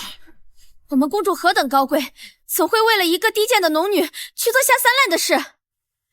就因为孟娘子几句话，我们公主在世子眼里就这么卑劣吗？世子如此，实在是太寒公主的心了。之婉，我……世子，我的肚子好痛。泱泱，别怕，别怕，我这就带你回去，你会没事的。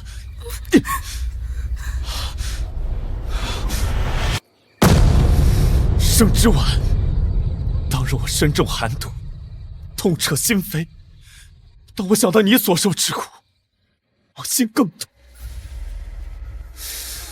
我对你心有亏欠，可你千不该万不该动泱泱的孩子。是你把你我之间唯一的情愫给斩断了。我齐书宪不欠你的。来人，把世子夫人押回府。只要他不想走，谁也带不走他。商二公子，她是我夫人，我们的事还轮不到一个外人插手。你的夫人，你配吗？你说什么？你抱着小妾，把正妻当犯人押回去，如此夫君，你不配。你什么意思？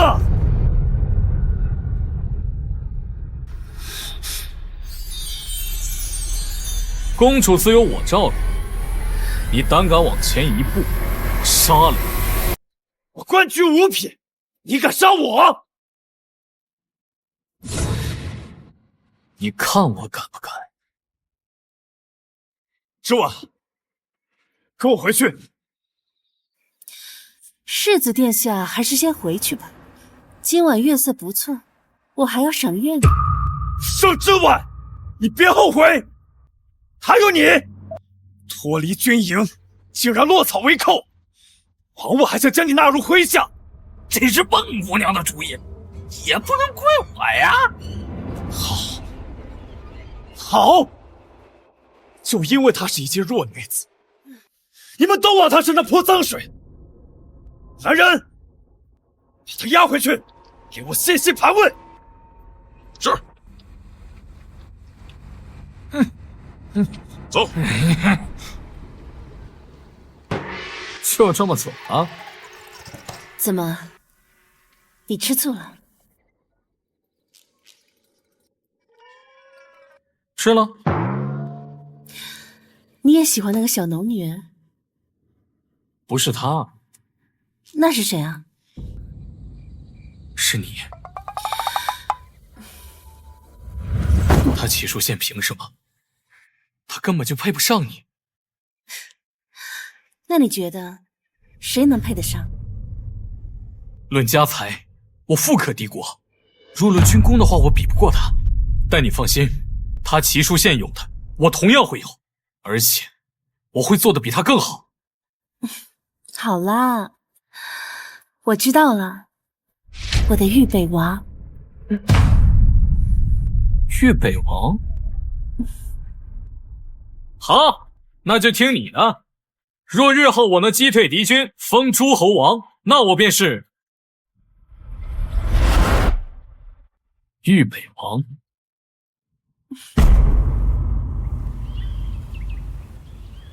盛之婉太过分了，竟能伤及二公子勾结。孩子，我的孩子还好吗？泱泱，泱泱，莫怕莫怕，孩子保住了。话说，那日你怎么会在朝阳寺？到底发生了什么事？是公主是公主她想害我，想害我肚子里的孩子。世子，我好害怕。这个毒妇，连我国公府的血脉都不放过。她在哪儿？她要敢回来，我势必……世子夫人回来了。好了，杨莫怕，有我呢。我倒要看看她究竟要干什么。母亲，母亲，世子，你快去拦这些母亲，不要让她因为我让事情闹得不愉快。泱泱，你就是太懂事了。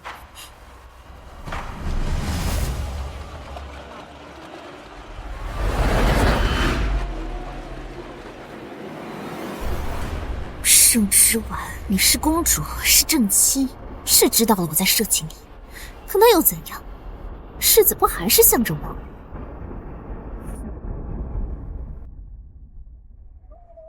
盛之婉，你还有脸回来？我可不是世子，嘴上说着一生一世一双人，可转头就跟别的女人风流流种，我怎么就没脸回来呀？我知公主因世子疼爱我而吃醋，可再怎么样，你也不能跟张大虎那样的匪徒厮混。你让国公府的脸面可往哪儿搁呀？孟姑娘这颠倒黑白的本事，真是令本宫瞠目结舌。若你是清白，为何你的簪子会在张大虎手里？为何他会对你那般客气？又为何他会为了你伤我泱泱？你还要装到什么时候？那世子呢？明知我有危险，可来的却是那般迟。怎么，有事耽搁了？还是说要来给我收尸啊？我自是耽搁了。那世子回来可有仔细盘查呀？这张大虎与孟姑娘可是一口一个恩人，一口一句赴汤蹈火，而我只是戳破了他的骗局。泱泱，他这话什么意思？你可有什么瞒着我？齐书宪，你蠢也就罢了，但你骨子里就是一个狼子野心之徒。之婉，书宪也是对你关心则乱，只是你与别的男人一夜未归，谁知道会发生什么呢？您这是什么意思？你与他人一夜未归，难免会对你的名声有碍。不如你把嫁妆交给书宪，他定会原谅你的。母亲，这也是为你好啊。看来这嫁妆比你们的命都重要。好孩子，难不成你要背着烂臭的名声，往后你又如何见人呢？公主，你不妨就说出实情吧。昨夜是张大虎强迫了你，我也可以为您做人证的。您是受了委屈的，想必世子肯定会原谅你的。哼，如今是你对不起国公府，你还摆出这副盛气凌人的样子给谁看呢？盛之婉，收收你的架子。好的，我明白了。你明白了，那就好，那就好。书宪他同意了，上了真心，此事便过去了。不必如此麻烦。之婉，你这又怎么了？方才还不是答应的好好的？公主一面说自己清白，一面又不愿受刑，可终究是一夜未归。你又生得这般花容月貌，我要是男人，我也会有想法的。齐书宪，你觉得呢？之婉，你告诉我，昨夜到底有没有？好，既然是非对错你自有评判，那从今以后，你我便桥归桥，路归路，我们和离。和离？不能和离！你的嫁妆，我不同意。这孟姑娘腹中已怀有世子的骨肉，这样一来，便可顺理成章的上位了。什么？齐世子居然有孩子了，还是孟九娘的孩子？若是不合离，这不是让公主给农女养孩子吗？够了，盛之婉，何必闹成这般？你不嫌丢人吗？丢人的是你，我早就知道你们会有这一出。诸位，这是蝰蛇果，若我非处子之身，此果便会让我红疹泛起，疼痛难忍。今日我便当着众人的面服下，一则是堵住悠悠众口，二则是给自己的清白一个交代。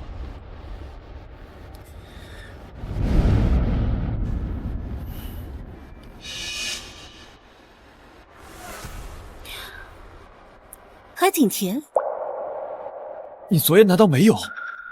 诸位，齐国公府毁我清白，今日我自证清白，而齐世子管不住自己的下半生，该被轻贱的是他。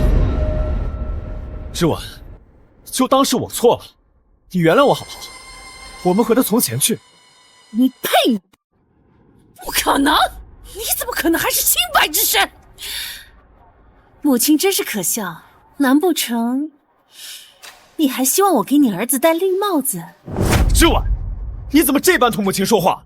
亏他方才字字句句为你考虑，快给母亲道歉！我为什么要道歉？她是你的母亲，与我何干？你我马上要和离了。之婉，你到底要胡闹到什么时候？世子，你是耳聋吗？方才我说过了，我们和离，众人皆是见证。我说不同意，便和离不了，你只能是我的亲。谁说和离不了？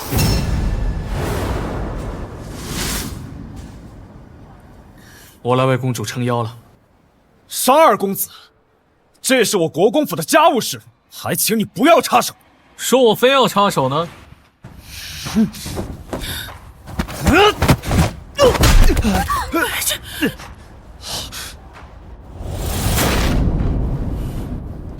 上仙玉，去陛下那里参你。齐世子，烦请跪好，我此番就是来代替陛下宣旨。你说什么？这怎么可能？陛下圣旨在此。参见陛下。齐书宪，你要站着领旨吗？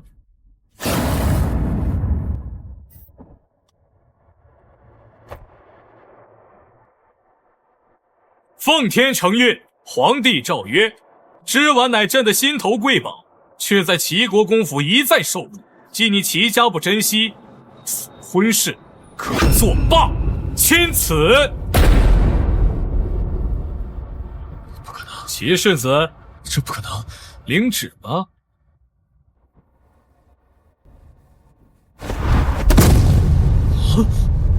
上仙玉，一再如此，意欲何为？世子不知。十二公子如此维护着公主，想来并非是一朝一夕的情谊了吧？可公主既为世子的夫人，又怎能与外男拉扯？如此，该多伤世子的心啊！盛之婉，你早该为我让路，从此我就是名正言顺的世子夫人了。世子，之婉，你以为离了我，你能找到什么好的人家？只要你现在跟我认错，我马上去陛下那里，求他收回圣旨，我们还跟以前一样，好好过日子。谁说没有？多谢世子放手。不可能，你们不可能，你们走吧。之婉，国公爷到。慢点儿。国公爷，你这是不走吗？有好戏看。这是我和陶娘的孩子，以后就记在你的名下，当嫡次子，好好的养着。你竟想让他把孩子生下来？那怎么了？你又不能生了，大呼小叫，成何体统？国公爷，不能这么对我！你和这个贱生的孩子还要记在我的名下，你怎么不考虑我的感受？身为主母，连个孩子你都容不下，度量如此狭隘，这要是传出去，岂不是贻笑大方？我不管，我绝不允许这孩子进门！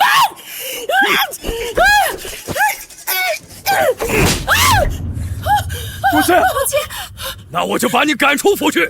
国公爷，你竟敢！没错，你再敢阻拦，我就休了你。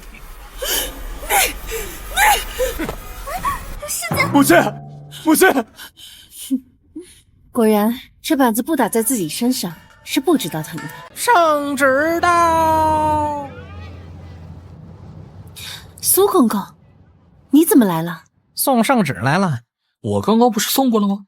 太后气不过咱家公主被别人欺负，就让我再送到圣域。有劳了。这是接着看戏了。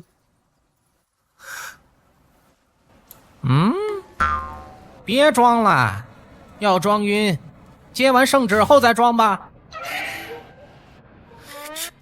这怎么又要圣旨？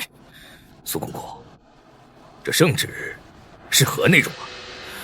爹，定是边关告急，圣上要我为国立功。怎么就转进来了？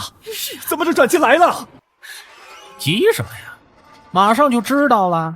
宣圣旨，微臣接旨。奉天承运，皇帝诏曰：齐国公任户部官职，私自动用国库，使夺爵位。动用国库？你疯了吗？钱呢？要不是你把钱管得死死的，我又何必动用国库啊？及其崔氏与其女齐氏私自挪用公主嫁妆，不合礼法，收国公府。你这个恶妇，连公主的嫁妆都敢动！现在我们连住的地方都没了。爹娘，别怕，我还有军功在身，我还有军功在身，军功在身呢。你，齐书县虽有军功在身，却在军中错信农女孟央，致众多将士无辜惨死，其罪难逃。齐家上下发配岭南，农女孟央勾结山匪，其罪当诛，明日斩首。诸位，接旨吧。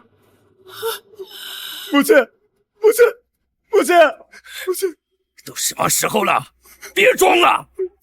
母亲真的晕了。师姐，我不想死，你快救救我！都怪你！头娘，头娘，有没有人呐？都怪你！有没有人？好戏也看完了，走吧。有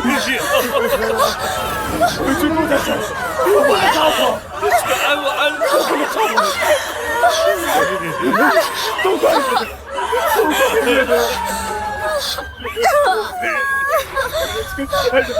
我家门不行。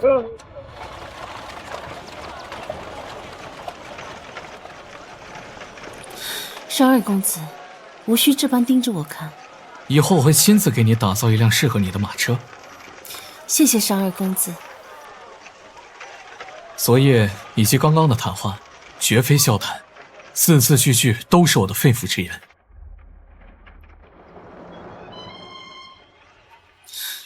莫不是我求你帮了个忙，从此以后你便要赖上我了吧？哼，那日就算你不找我，我也会亲自送上门，保护你周全的。我和世子和离，这名声我不在意，我从来不在意这些。